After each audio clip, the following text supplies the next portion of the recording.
Hello everyone, स्वागत है आप सभी का एकलव्य स्नातक पर। आज की इस वीडियो में हम बात करेंगे मॉडर्न पॉलिटिकल फिलोसफी, जो कि सब्जेक्ट है हमारा BA political science honours semester 6 का। इसके कुछ मोस्ट इंपॉर्टेंट क्वेश्चंस हैं, हम उनको डिस्कस करेंगे और ये हमारी वन शॉट वीडियो रहने वाली है। आप हमारा टेलीग्राम चैनल ज्वाइन कर सकते हैं जिसका नाम है एकलव्य स्नातक 1। इसका जो लिंक है वो आपको डिस्क्रिप्शन बॉक्स में मिल जाएगा, आप वहां से इसको ज्वाइन कर सकते हैं या फिर टेलीग्राम पर इसको सर्च करके वहां से भी इसको ज्वाइन कर सकते हैं।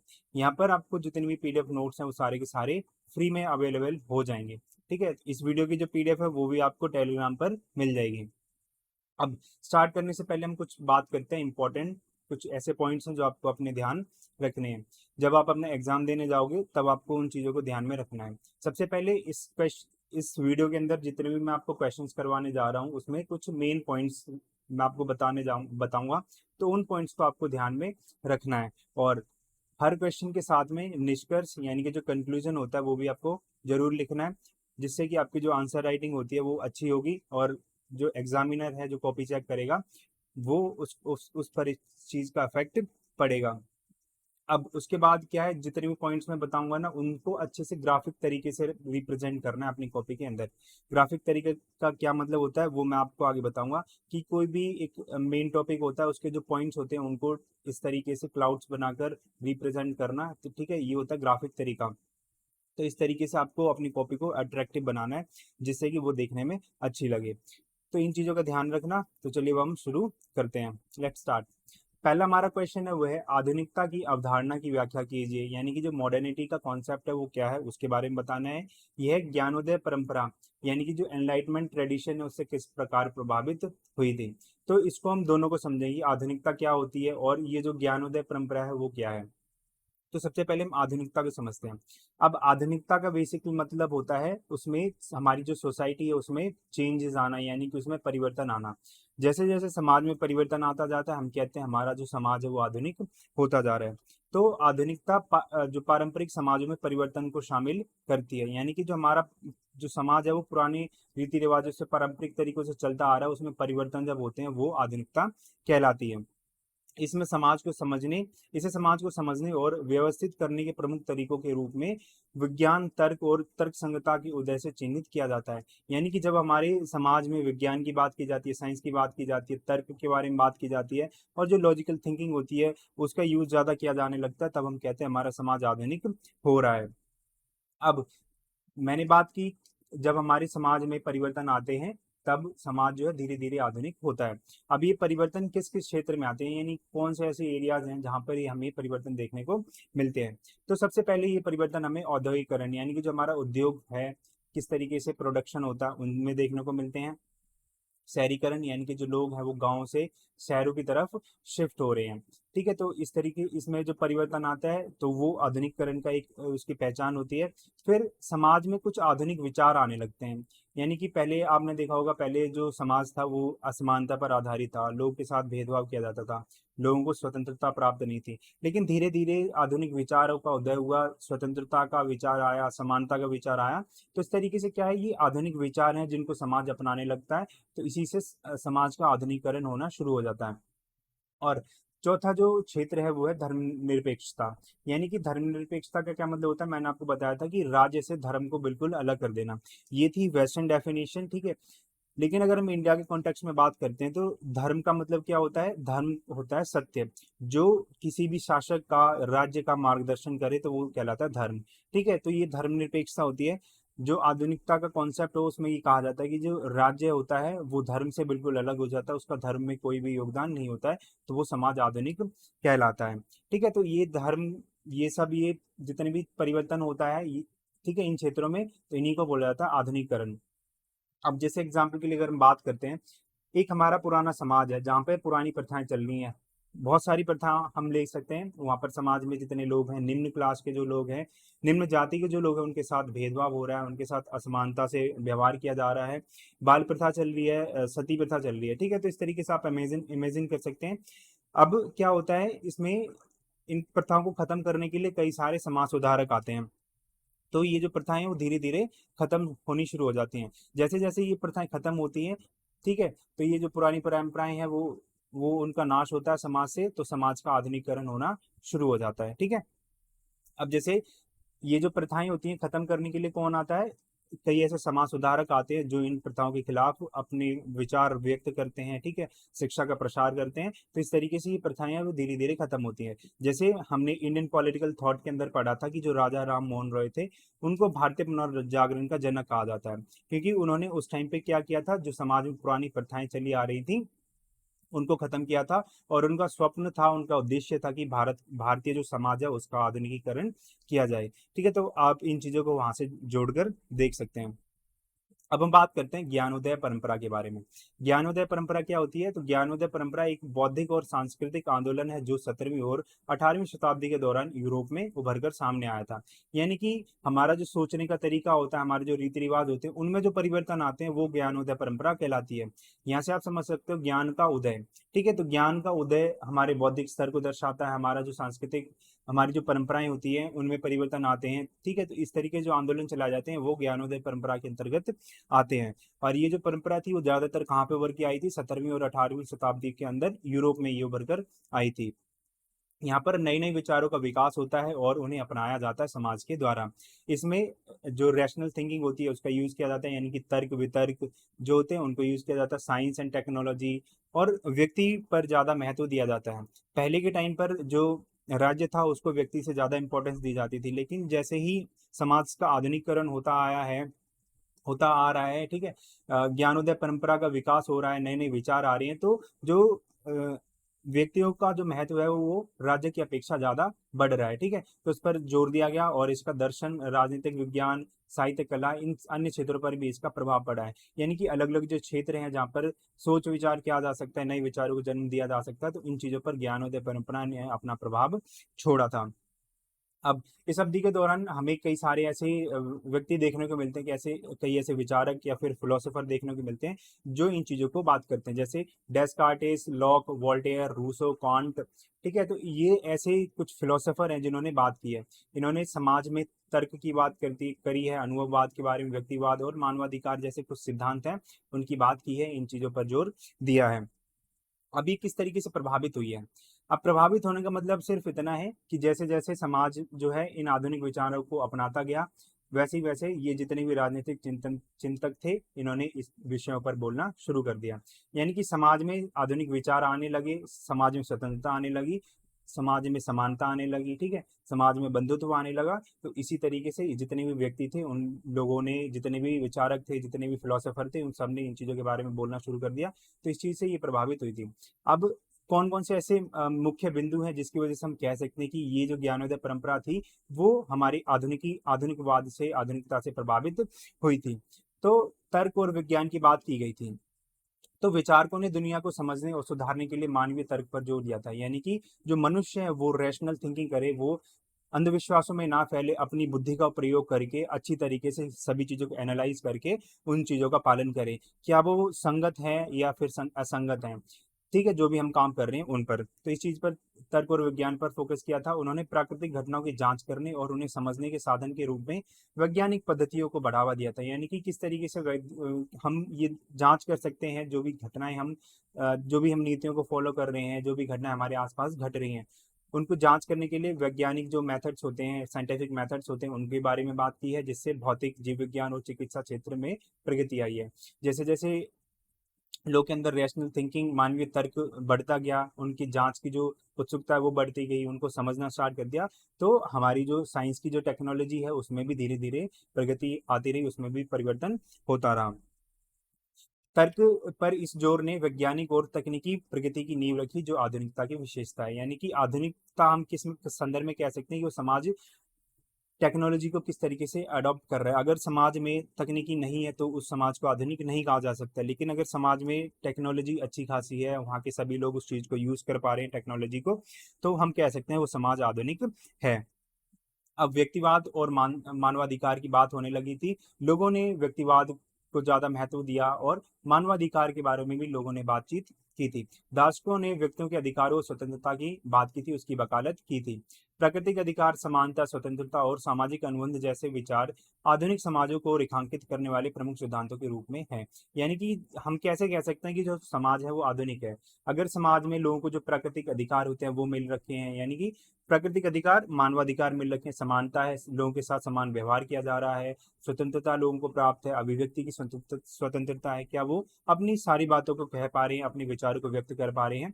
ठीक है, तो ये कुछ ऐसे सिद्धांत होते हैं जिसके बेस पर हम कह सकते हैं, जिसके आधार पर हम कह सकते हैं ये समाज आधुनिक है। इन विचारों ने लोकतंत्र, उन्मूलनवाद, नारीवाद, सामाजिक न्याय के आंदोलनों को बढ़ावा दिया, जिससे कि आधुनिक राज्यों के कानूनी और राजनीतिक ढांचे को आकार मिला। यानी कि जब हमने मानवाधिकारों की बात की थी तब लोकतंत्र मजबूत हुआ, जब हमने समानता की बात की, स्वतंत्रता की बात की, तो नारीवाद होता है उसको सपोर्ट मिला था। जब हमने समानता की बात की तो सामाजिक न्याय को बढ़ावा मिला। अब इससे क्या है, जो राज्य की जो स्थापना थी वो इसी टाइम पर धीरे धीरे हो रही थी। तो आधुनिक राज्यों को का एक जो ढांचा होता है उसको तैयार करने में ये जो ज्ञानोदय परंपरा थी उसने महत्व दिया था, अपनी अपनी भूमिका दी थी। अब धर्मनिरपेक्षीकरण और प्राधिकरण की जो आलोचना थी वो इन लोगों ने की थी। धार्मिक संस्थानों और पूर्ण राजतंत्र सहित प्राधिकारों के पारंपरिक स्रोतों की चुनौती दी थी।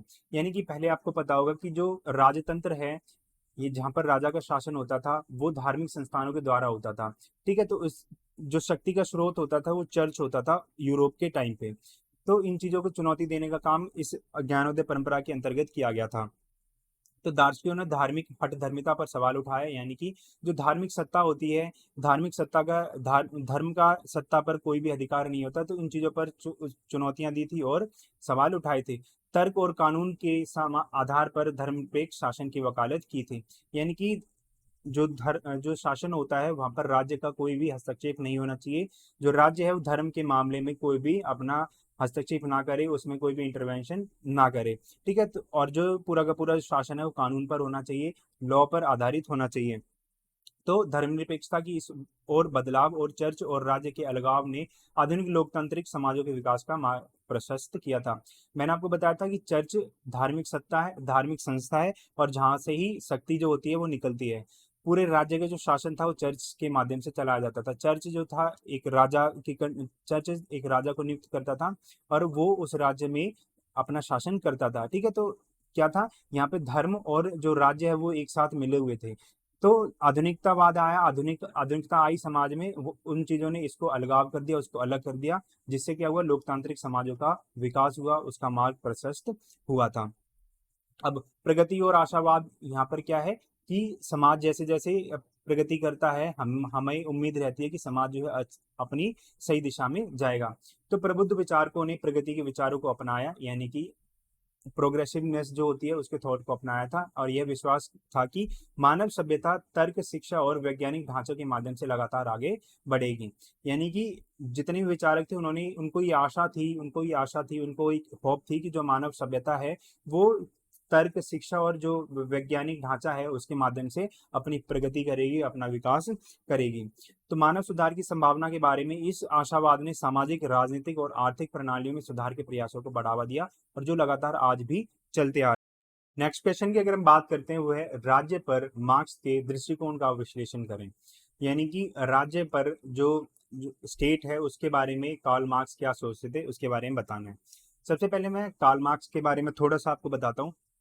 तो इनका जो जन्म है वो 1818 में हुआ था जर्मनी के अंदर। इनको बेसिकली किस लिए जाना जाता है, इनको समाजवाद के लिए जाना जाता है।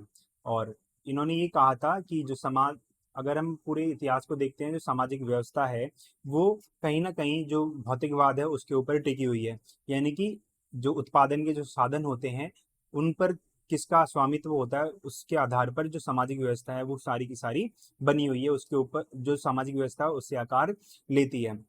इन्होंने कहा था कि जो समाज है वो दो वर्ग में बटा हुआ होता है। जो पहला वर्ग था वो है, उन्होंने बताया था, पूंजीपति वर्ग। ठीक है, जिसको अमीर बोला जाता है। और यहाँ पर पूंजीवादी व्यवस्था में इन्होंने इसके बारे में बात की थी कि इसमें क्या होता है, जितने भी उत्पादन के जो साधन होते हैं उन पर स्वामित्व किसका होता है, पूंजीपतियों का होता है।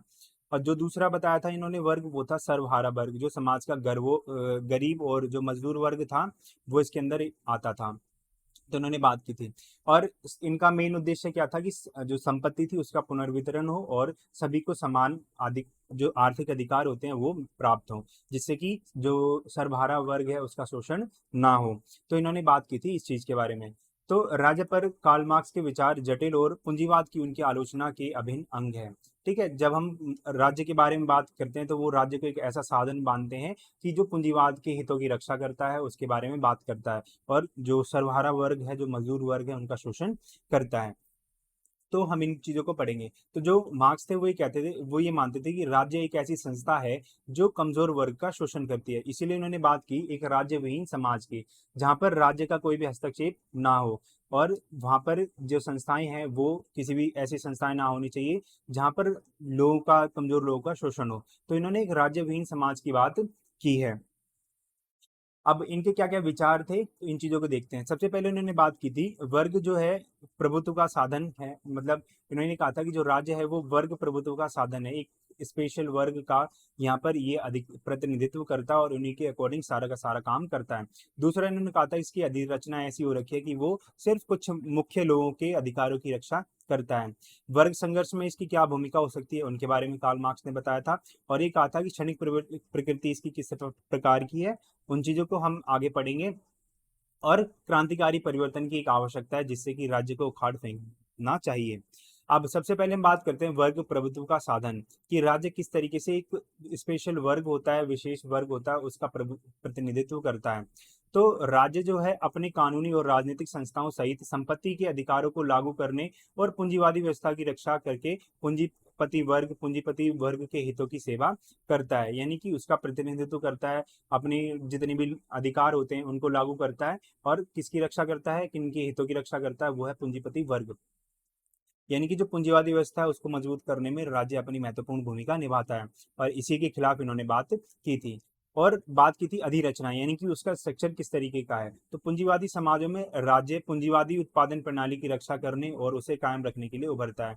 यानी कि उसकी संरचना ही इसीलिए हुई है कि जिससे कि वो पूंजीवादी व्यवस्था को कायम रख सके, उसको खत्म ना होने दे। इस प्रकार उन्होंने राज्य को स्वाभाविक रूप से शासक वर्ग के हितों के प्रति पक्षपाती माना है, यानी कि वो पक्षपात पूर्ण व्यवहार करते हैं और कमजोर वर्ग है उसका शोषण करते हैं, और जो शासक वर्ग है उसके हितों की रक्षा करते हैं। अब वर्ग संघर्ष में भूमिका किस तरीके की हो सकती है राज्य की, तो मार्क्स ने वर्ग संघर्ष में मध्यस्थता करने में राज्य की भूमिका पर जोर दिया है। मार्क्स ये कहते थे कि जो सर्वहारा वर्ग है और जो पूंजीपति वर्ग है उसके बीच में एक संघर्ष होगा। ठीक है, जिससे कि क्या होगा, जो संपत्ति है, जितने भी अधिकार हैं, वो समाज में सभी लोगों को बराबर हो जाएंगे। तो मध्यस्थता करने की बात की है राज्य के बारे में कार्ल मार्क्स ने। उन्होंने इसे एक युद्ध के मैदान के रूप में देखा जहां पूंजीपति वर्ग और सर्वहारा वर्ग के परस्पर विरोधी हित खेले जाएंगे, यानी कि उनके बीच में युद्ध लड़ा जाएगा। और इसी को एक मैदान के रूप में देखा है, जो राज्य है वो एक मैदान के रूप में काम करेगा। जबकि पूंजीपति वर्ग अपनी शक्ति और विशेषाधिकार को बनाए रखना चाहता है, सर्वहारा वर्ग का लक्ष्य पूंजीवादी शोषण को फाड़ फेंकना है। यानी कि एक युद्ध, एक संघर्ष की बात करते हैं जहां पर जो पूंजीपति वर्ग होते हैं वो अपने हितों की रक्षा करना चाहते हैं, अपनी जो पूंजीवादी व्यवस्था है उसको बचाए रखना चाहते हैं, उनके पास जो शक्ति है, जो विशेषाधिकार है, उनको प्रोटेक्ट रखना चाहते हैं। बल्कि जो दूसरी तरफ अगर हम बात करते हैं सर्वहारा वर्ग के बारे में, तो उसका क्या लक्ष्य है, पूंजी जो वादी व्यवस्था है, कैपिटलिस्ट जो सिस्टम है, उसको एक शोषण का प्रतीक मानते हैं और उसको उखाड़ फेंकना चाहते हैं। अब क्षणिक प्रकृति के बारे में क्या था, मार्क्स का ये मानना था कि साम्यवादी समाज में जो राज्य है अंततः समाप्त हो जाएगा, यानी कि जो राज्य है अपने आप समाप्त हो जाएगा। उन्होंने एक राज्यविहीन समाज की कल्पना की जहां वर्ग भेद और निजी संपत्ति अब मौजूद नहीं है। तो ये एक स्टेट था, एक प्रकृति थी, उन्होंने बताई थी राज्य के बारे में। अब क्रांतिकारी परिवर्तन में ये कहा जाता है कि जो समाज है, जो कमजोर वर्ग है, ठीक है, समाज के जो कमजोर लोग हैं उनको सभी लोगों को संगठित हो जाना चाहिए और एक क्रांतिकारी रूप से लड़ाई करके राज्य को उखाड़ फेंकना चाहिए। जो राज्य की शासन व्यवस्था है उसको उखाड़ के फेंक देना चाहिए, उसको खत्म कर देना चाहिए। तो साम्यवाद में परिवर्तन के लिए पूंजीवादी राज्य को क्रांतिकारी रूप से उखाड़ फेंकना होगा, ये बात कही थी मार्क्स ने। उन्होंने तर्क दिया था कि सर्वहारा वर्ग एक वर्ग के रूप में संगठित होकर, यानी कि इकट्ठे होकर राज्य तंत्र पर कब्जा कर लेगा। यानी कि जो राज्य की पूरी जो व्यवस्था है, उसके अधिकार हैं, उसके विशेष अधिकार हैं, जो उसका काम है, उस पर जो सर्वहारा वर्ग है वो अपना कब्जा कर लेगा और इसका उपयोग सर्वहारा वर्ग की, यानी कि जो कमजोर लोग हैं, उनकी तानाशाही स्थापित करने के लिए काम करेगा। तो ये बात मार्क्स ने कही थी। और ये जो संक्रमणकालीन चरण है राज्य के विघटन का मार्ग, यानी कि राज्य के खत्म होने की जो प्रक्रिया है उसका मार्ग प्रशस्त करेगा। अब निष्कर्ष के तौर पर हम इसमें लिख सकते हैं कि राज्य पर मार्क्स के विचार पूंजीवाद की उनकी व्यापक आलोचना और शोषण और वर्ग उत्पीड़न से मुक्त समाज की उनकी दृष्टि को दर्शाते हैं। यानी कि वो पूंजीवाद की आलोचना करते हैं और एक ऐसे व्यवस्था के बारे में बात करते हैं जो लोगों का शोषण करती है और वर्ग का उत्पीड़न करती है। तो इसी से मुक्त समाज की बारे में बात की थी कार्ल मार्क्स ने। उनके विचारों ने कई राजनीतिक आंदोलनों को प्रभावित किया और दुनिया भर के विद्वानों और कार्यकर्ताओं द्वारा उन पर बहस और व्याख्या अभी भी जारी है। और कार्ल मार्क्स का प्रभाव अभी भी हमें देखने को मिलता है। हम चाहे पॉलिटिक्स की बात करते हैं, चाहे हम आर्थिक क्षेत्र की बात करते हैं, तो हर जगह हमें कार्ल मार्क्स के जो विचार हैं, उनकी जो पॉलिटिकल फिलोसफी है वो हमें देखने को मिलती है। नेक्स्ट क्वेश्चन है, स्वतंत्रता पर जे.एस. मिल यानी कि जॉन स्टुअर्ट मिल के विचारों का विश्लेषण कीजिए। ठीक है, तो उसके बारे में चर्चा करनी है कि स्वतंत्रता पर ये क्या सोचते थे मिल, उनके क्या विचार थे। तो इनका जो जन्म है वो 1806 यूनाइटेड किंगडम में हुआ था, यानी कि यूके के अंदर इंग्लैंड में हुआ था। इनकी एक बुक थी ऑन लिबर्टी, और इसी बुक में उन्होंने अपने जो स्वतंत्रता का सिद्धांत है उसको बताया था। जॉन स्टुअर्ट मिल का काम ऑन लिबर्टी उदार राजनीतिक दर्शन की आधारशिला रखता है, यानी कि उसका बेस बनाता है। किस तरीके से जो पॉलिटिकल फिलोसफी है वो काम करेगी आगे के आने वाले टाइम में, जितने विचारक होंगे वो इससे किस प्रकार प्रभावित होंगे, तो इन चीजों के बारे में ये आधारशिला रखती है। तो इन्होंने व्यक्तिगत स्वतंत्रता और स्वायत्ता की बात की है, उसकी वकालत करते हैं और सामाजिक कल्याण को भी पहचानते हैं, उसको महत्व देते हैं। यानी कि इन्होंने पूरी तरह से सामाजिक कल्याण को भी नहीं देखा कि हमें सिर्फ सिर्फ और सिर्फ अपने समाज का कल्याण करना है, और इन्होंने मतलब चीजों को एक दोनों तरफ लेते हुए चले। इन्होंने ये कहा था कि व्यक्ति को भी उतना ही महत्व देना चाहिए और जो सामाजिक व्यवस्था उसको भी इस प्रकार चलाए रखना चाहिए। तो यहाँ से दोनों का ही काम आसान हो जाएगा। ठीक है, तो ये बात इनके ये विचार थे। अब इनके जो विचार थे उनको हम इस तरीके से समझ सकते हैं। इन्होंने स्वतंत्रता का सिद्धांत दिया था, इन्होंने व्यक्तिगत स्वायत्ता यानी कि व्यक्तिगत स्वतंत्रता की बात की थी, और सरकार की क्या क्या सीमाएं होनी चाहिए ये बताया था इन्होंने। विचार और अभिव्यक्ति की स्वतंत्रता उस राज्य के अंदर होनी चाहिए। हानि का सिद्धांत भी इन्होंने बताया था, किस प्रकार अगर कोई व्यक्ति पूरे समाज को हानि पहुंचा रहा है तो किस प्रकार राज्य को कदम उठाने चाहिए, काम करना चाहिए। व्यक्तिगत और विविधता की बात की थी, और नैतिकता के बारे में भी उन्होंने बात की थी। अब हम एक एक पॉइंट्स को अच्छे से समझेंगे। तो व्यक्तिगत जो स्वतंत्रता थी उसका सिद्धांत इन्होंने दिया था।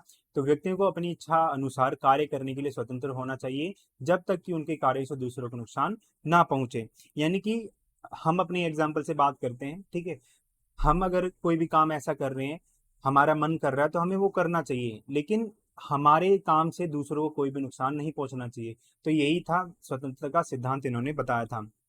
अब इन्होंने व्यक्तिगत स्वायत्ता की बात की थी, यानी कि व्यक्तिगत स्वतंत्रता, लोगों को व्यक्तिगत अधिकार प्राप्त होने चाहिए। उनका ये तर्क था कि व्यक्ति अपने हितों को के सर्वोत्तम न्यायाधीश होते हैं, यानी कि अपना हित वो सबसे ज्यादा सोचते हैं, और समाज को उन पर नैतिक मान्यताओं को नहीं थोपना चाहिए जब तक कि उनके कार्यों से दूसरों को नुकसान ना पहुंचे। तो वही है, सेम बात कही है इन्होंने इसके अंदर भी।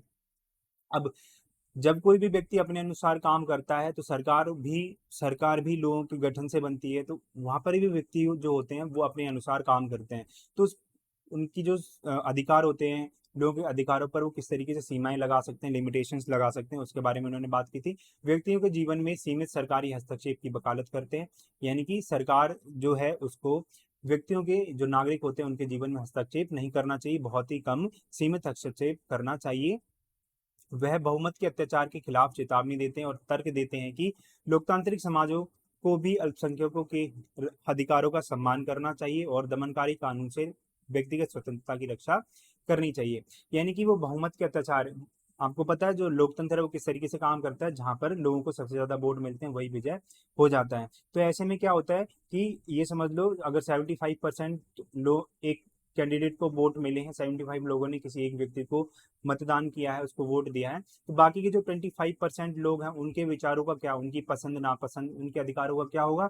तो इन्होंने कहा था कि जो बहुमत है वो बहुमत के अत्याचार के खिलाफ इन्होंने अपनी बात कही थी, और ये कहा था कि लोकतांत्रिक समाज में भी जो अल्पसंख्यक हैं उनके अधिकारों का सम्मान होना चाहिए, उनकी बातों को भी, उनके विचारों को समझना चाहिए, और उनके खिलाफ जो भी दमनकारी कानून आते हैं उनसे उनकी रक्षा की जानी चाहिए, और व्यक्तिगत स्वतंत्रता को बढ़ावा देना चाहिए। उनके जितने भी अधिकार होते हैं, उनकी जो स्वतंत्रता होती है उसकी रक्षा की जानी चाहिए। विचार और अभिव्यक्ति की स्वतंत्रता के बारे में उन्होंने बात की थी। तो बौद्धिक और नैतिक प्रगति के लिए आवश्यक विचार है, अभिव्यक्ति की स्वतंत्रता का ये बचाव करते हैं। यानी कि अगर हमें बौद्धिक और नैतिक समाज की प्रगति करनी है, अपनी प्रगति करनी है, व्यक्तिगत प्रगति करनी है, तो जो अभिव्यक्ति की स्वतंत्रता होती है हमें उसको आवश्यक तत्व के रूप में रखना पड़ेगा, तभी हमारा बौद्धिक और नैतिक विकास हो पाएगा। आपत्तिजनक विचारों को भी व्यक्त करने की अनुमति दी जानी चाहिए। यानी कि जो समाज को आपत्ति अगर किन्हीं विचारों से आती है तो उनको भी लोगों के पास ये अधिकार होना चाहिए कि वो उन चीजों को व्यक्त कर सकें, अपने विचारों को एक्सप्रेस कर सकें, क्योंकि वे विचारों के बाजार में योगदान करते हैं। वो लोगों के जो सोचने का तरीका होता है उसको बढ़िया बनाते हैं, उसको अच्छा करने में अपना योगदान देते हैं और समाज को अपनी मान्यताओं को चुनौती देने में मदद करते हैं। यानी कि समाज में परंपराएं चली आ रही हैं उनको किस तरीके से हम खत्म कर सकते हैं, उसमें सुधार कर सकते हैं, क्या क्या उसमें हम परिवर्तन ला सकते हैं, तो इनमें अपनी मदद करते हैं। अब इन्होंने हानि का सिद्धांत दिया था। इन्होंने कहा था कि सभ्य समुदाय के किसी भी सदस्य पर उसकी इच्छा के विरुद्ध अधिकार का प्रयोग करने का एकमात्र उद्देश्य दूसरों को नुकसान से बचाना है। इसको ऐसे समझो कि कोई व्यक्ति कोई काम करने जा रहा है, उसकी वजह से पूरे समाज को हानि पहुंच सकती है, तो उस टाइम पर क्या सरकार को कदम उठाना चाहिए, वो इन्होंने इस हानि के सिद्धांत में बताया था। तो यह सिद्धांत सरकारी प्राधिकरण के वैध दायरे पर एक स्पष्ट सीमा निर्धारित करता है। यानी कि जो सरकार होती है वो एक दायरे के अंदर उस बंदे पर, उस व्यक्ति पर, उस नागरिक पर कार्रवाई कर सकती है। इन्होंने व्यक्तित्व और विविधता की बात की थी। तो एक प्रगतिशील समाज के लिए व्यक्तित्व और विविधता जो है आवश्यक तत्व होते हैं। डाइवर्सिटी जो होती है वो आवश्यक होती है, क्योंकि डाइवर्सिटी में अलग अलग विचार आते हैं, अलग अलग त्योहार आते हैं, ठीक है। तो समाज में विविधता, जो भिन्नता होती है वो बनी रहती है। तो इससे क्या होता है, जो समाज है वो स्मूथली चलता है। उनका तर्क था कि अनुरूपता मानवीय क्षमता और रचनात्मकता को दबा देती है।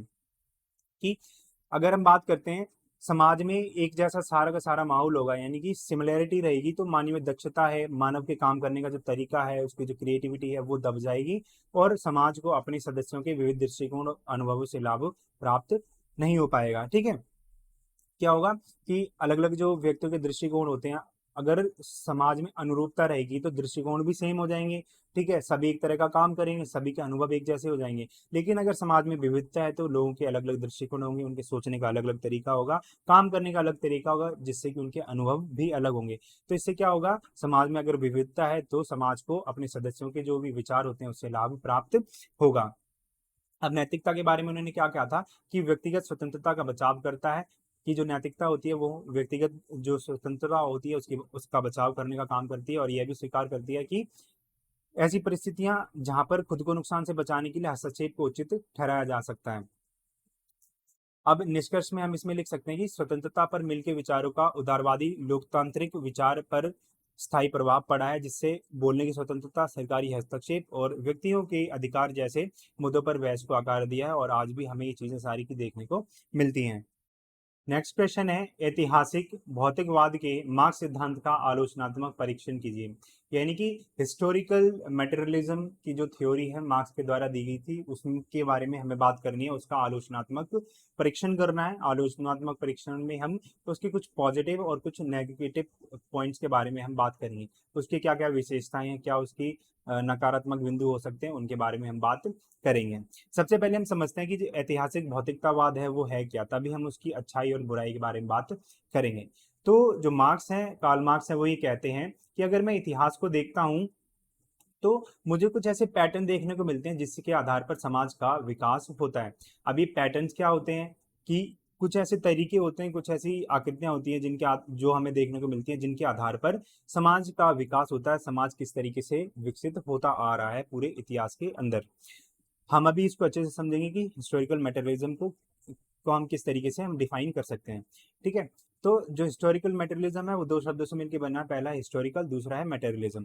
ठीक है, और ये जो कि पूरी की पूरी जो थ्योरी है वो ऐतिहासिक भौतिकतावाद का सिद्धांत पूंजीवाद की आलोचना, यानी कि जो कैपिटलिज्म है उसका क्रिटिक करने में और सामाजिक विकास की समझ करने में ये अपनी आधार रखता है, आधारशिला रखता है। यानी कि इसकी आलोचना करने के लिए जो भी हमें तर्क चाहिए होते हैं, जो भी हमें तथ्य चाहिए होते हैं, वो हमें इस चीज के अंदर देखने को मिलते हैं। और अगर समाज के विकास को समझना होता है तो भी हम इस थ्योरी को पढ़ सकते हैं, उससे हमें समाज का विकास किस तरीके से होता है वो पैटर्न्स देखने को मिलेंगे। अब सबसे पहले हम बात करते हैं हिस्टोरिकल मैटेरियलिज्म। मैं आपको बता चुका हूँ हिस्टोरिकल मैटेरियलिज्म दो शब्दों से मिलकर बना है, एक हिस्टोरिकल और दूसरा मैटेरियलिज्म। हिस्टोरिकल का मतलब क्या होता है? इतिहास को पढ़कर सामाजिक विकास को समझना, यानी कि हमें हिस्ट्री को पढ़ना होता है, तभी हम समाज को समझ सकते हैं। मैटेरियलिज्म क्या होता है? मटेरियल, इस चीज से समझो, मटेरियल यानी कि जो भी चीजें होती हैं वो हमें दिखाई देती हैं, ठीक है, जो भी पदार्थ होते हैं, तो जो भी चीज हमें देखने को मिलती है वो मटेरियलिज्म के अंदर आती है, और जो हमें प्रभावित करती है, यानी कि समाज में। अब हम इसको कनेक्ट करते हैं कि जो हिस्टोरिकल मटेरियलिज्म होता है वो क्या होता है, कि हिस्ट्री के अंदर हम पढ़ के आ रहे हैं कि मार्क्स ने ये कहा था कि मुझे कुछ ऐसे पैटर्न्स देखने को मिलते हैं जिसके आधार पर समाज का विकास होता है, और ये जो पैटर्न्स थे यही थे मटेरियलिज्म। इसके अंदर क्या होता है, जो भी उत्पादन के साधन होते हैं, ठीक है, धन का जो स्वामित्व होता है, ये सब यही सब निर्धारित करते हैं कि समाज का जो विकास है वो किस आधार पर होगा। ठीक है, तो उत्पादन का जो स्वामित्व होता है, उसके जो साधन होते हैं उस पर स्वामित्व किसका होता है, धन पर किसका नियंत्रण होता है, तो ये सारी की सारी चीजें मटेरियलिज्म के अंदर आती हैं, और इसी के आधार पर समाज का निर्माण होता है। तो इसी थ्योरी में इन्होंने ये चीजें बातें कही थी। तो मतलब हमारे समाज का विकास जो है किन किन कारकों की वजह से प्रभावित हुआ है। अब ये जो कारक थे वो सारे के सारे फाइनेंस से रिलेटेड थे, आर्थिक कारक थे, जिनके आधार पर समाज का निर्माण हुआ है। वह कौन कौन से कारक हैं जिनके आधार पर, जिन्होंने हमारे समाज को आकार दिया, यानी कि उसको शेप दी है। ठीक है, अब हिस्टोरिकल मटेरियलिज्म को मैं सिर्फ थोड़ा सा समझाता हूँ कि किस तरीके से मार्क्स ये कहते हैं कि अगर मैं हिस्ट्री को देखता हूँ तो मुझे कुछ ऐसी मेटेरियलिस्टिक चीजें होती हैं वो देखने को मिलती है जिनके आधार पर समाज का विकास होता है, समाज का डेवलपमेंट होता है, सोसाइटी का डेवलपमेंट चलता आ रहा है। अब ये जितनी भी मटेरियलिस्टिक चीजें हैं उसमें क्या आती हैं, जो भी हमें भौतिकतावादी चीजें देखने को मिलती हैं, जिसमें जो भी प्रोडक्शन के जो भी साधन होते हैं, ठीक है, जो भी रिसोर्सेज होते हैं उस पर किसी विशेष वर्ग का, विशेष व्यक्तियों का अधिकार होता है। जो समाज में धन होता है उस पर किसी खास वर्ग का, किसी खास व्यक्ति का नियंत्रण होता है। तो यही हिस्टोरिकल मटेरियलिज्म के अंदर आता है। अब इसकी हम कुछ सकारात्मक बिंदुओं के बारे में बात करते हैं। तो इन्होंने भौतिकतावादी आधार बनाया था, और ऐतिहासिक संदर्भ यानी कि इतिहास को भी इन्होंने समझा था, और ये कहा था कि हमें अगर सामाजिक विकास को समझना है तो इतिहास को पढ़ना पड़ेगा। वर्ग संघर्ष की बात की है इन्होंने, यानी कि जो धन है उसका पुनर्वितरण की बात की है, उसके बीच में लड़ाई जो है वो चलती आ रही है। पुनः पूर्वानुमानित शक्ति की बात की है। अब हम सभी पॉइंट्स को अच्छे से एक्सप्लेन करेंगे। तो सबसे पहले भौतिकतावादी आधार को इन्होंने बताया था। तो ऐतिहासिक परिवर्तन के प्राथमिक चालकों के रूप में भौतिक स्थितियों पर मार्क्स का जोर मानव इतिहास का व्यापक और भौतिकतावादी विश्लेषण प्रदान करता है। यानी कि समाज के विकास को समझने के लिए, समाज में परिवर्तनों को समझने के लिए उन्होंने भौतिक जो भी चीजें होती हैं उनका प्रयोग करना स्टार्ट कर दिया था, और इतिहास को समझने की कोशिश की थी। तो आर्थिक आधार पर ध्यान केंद्रित करके मार्क्स समाज के विकास को समझने के लिए एक व्यवस्थित रूपरेखा प्रदान करते हैं। अब ऐतिहासिक संदर्भ यानी कि जो इतिहास की समझ है उसको भी इन्होंने अपने सामाजिक विकास को समझने में उपयोग किया था। मार्क्स का सिद्धांत सामाजिक संबंधों और संरचनाओं को आकार देने में ऐतिहासिक संदर्भ के महत्व को स्वीकार करता है, यानी कि जो इतिहास के तथ्य हैं उनको भी महत्व देता है। अगर हमें समाज के अंदर जो भी संबंध होते हैं, समाज का जो स्ट्रक्चर है उनको समझना है, तो वो ये मानते हैं कि प्रत्येक ऐतिहासिक काल में आर्थिक संबंधों, वर्ग संघर्षों और वैचारिक अधिरचनाओं का अपना एक अनूठा समूह रहा है। यानी कि अलग अलग टाइम पर जो भी आर्थिक संबंध है, समाज में जो लोग हैं उनके बीच में किस तरीके के आर्थिक रिलेशन है, वो भी समाज के विकास को प्रभावित करते हैं। समाज में अलग अलग तरह के जो वर्ग होते हैं उनके बीच में संघर्ष चलते आते हैं, चलते रहते हैं, वो भी हमारे जो पूरा का पूरा जो समूह होता है उसको प्रभावित करता है। वर्ग संघर्ष की इन्होंने बात की है। तो मार्क्स का सिद्धांत ऐतिहासिक विकास को आगे बढ़ाने में वर्ग संघर्ष की भूमिका पर प्रकाश डालता है, यानी कि उसको महत्व देता है। वर्ग संघर्ष के चश्मे से इतिहास का विश्लेषण करके मार्क्स सत्ता, शोषण और सामाजिक परिवर्तन की गतिशीलता में अंतर्दृष्टि प्रदान करते हैं। यानी कि मार्क्स ये कहते हैं कि वर्ग संघर्ष के माध्यम से जो सत्ता है उसका स्थानांतरण होगा पूंजीपति वर्ग से सामाजिक साम्यवादी व्यवस्था के अंदर। जो लोग हैं, जो कमजोर वर्ग है, उनका शोषण बंद होगा और समाज में परिवर्तन आएगा, उसको गति प्रदान की जाएगी। पूर्वानुमानित शक्ति यानी कि उन्होंने एक प्रेडिक्शन लगाई थी कि इस चीज के ये प्रभाव पड़ सकते हैं। तो मार्क्स के ऐतिहासिक भौतिकतावाद के सिद्धांत ने ऐतिहासिक घटनाओं का विश्लेषण करने में कुछ पूर्वानुमानित शक्ति का प्रयोग किया है, उसका प्रदर्शन किया है। जैसे उदाहरण के लिए अगर हम बात करते हैं तो पूंजीवाद के अंतर्विरोधों और संकट की का उनका विश्लेषण विभिन्न ऐतिहासिक उदाहरणों में देखा जा सकता है। अलग अलग तरीके के ऐसे उदाहरण हम दे सकते हैं जहाँ पर पूंजीवाद ने किस तरीके से समाज को प्रभावित किया है।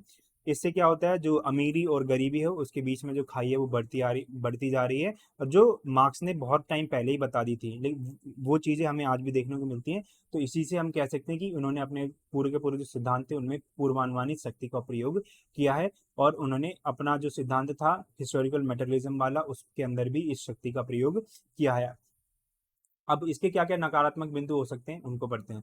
तो उन्होंने नियतिवादी जितने भी आलोचक थे वो ये कहते हैं कि उन्होंने नियतिवाद को बढ़ावा दिया था। नियतिवाद क्या होती है, वो जितने भी इसके फॉलोवर होते हैं, जिसके जो समर्थक होते हैं, ये कहते हैं कि जो भी सारी की सारी चीजें हैं वो फिक्स हैं, वो डिसाइडेड हो रखी हैं और वो घटित होंगी, उनके पीछे के जो कारण होंगे वो भी फिक्स होंगे। तो इन्होंने ये जो सिद्धांत था उसके पीछे सामाजिक विकास का जो सिर्फ और सिर्फ एक कारक माना था वो था आर्थिक कारक।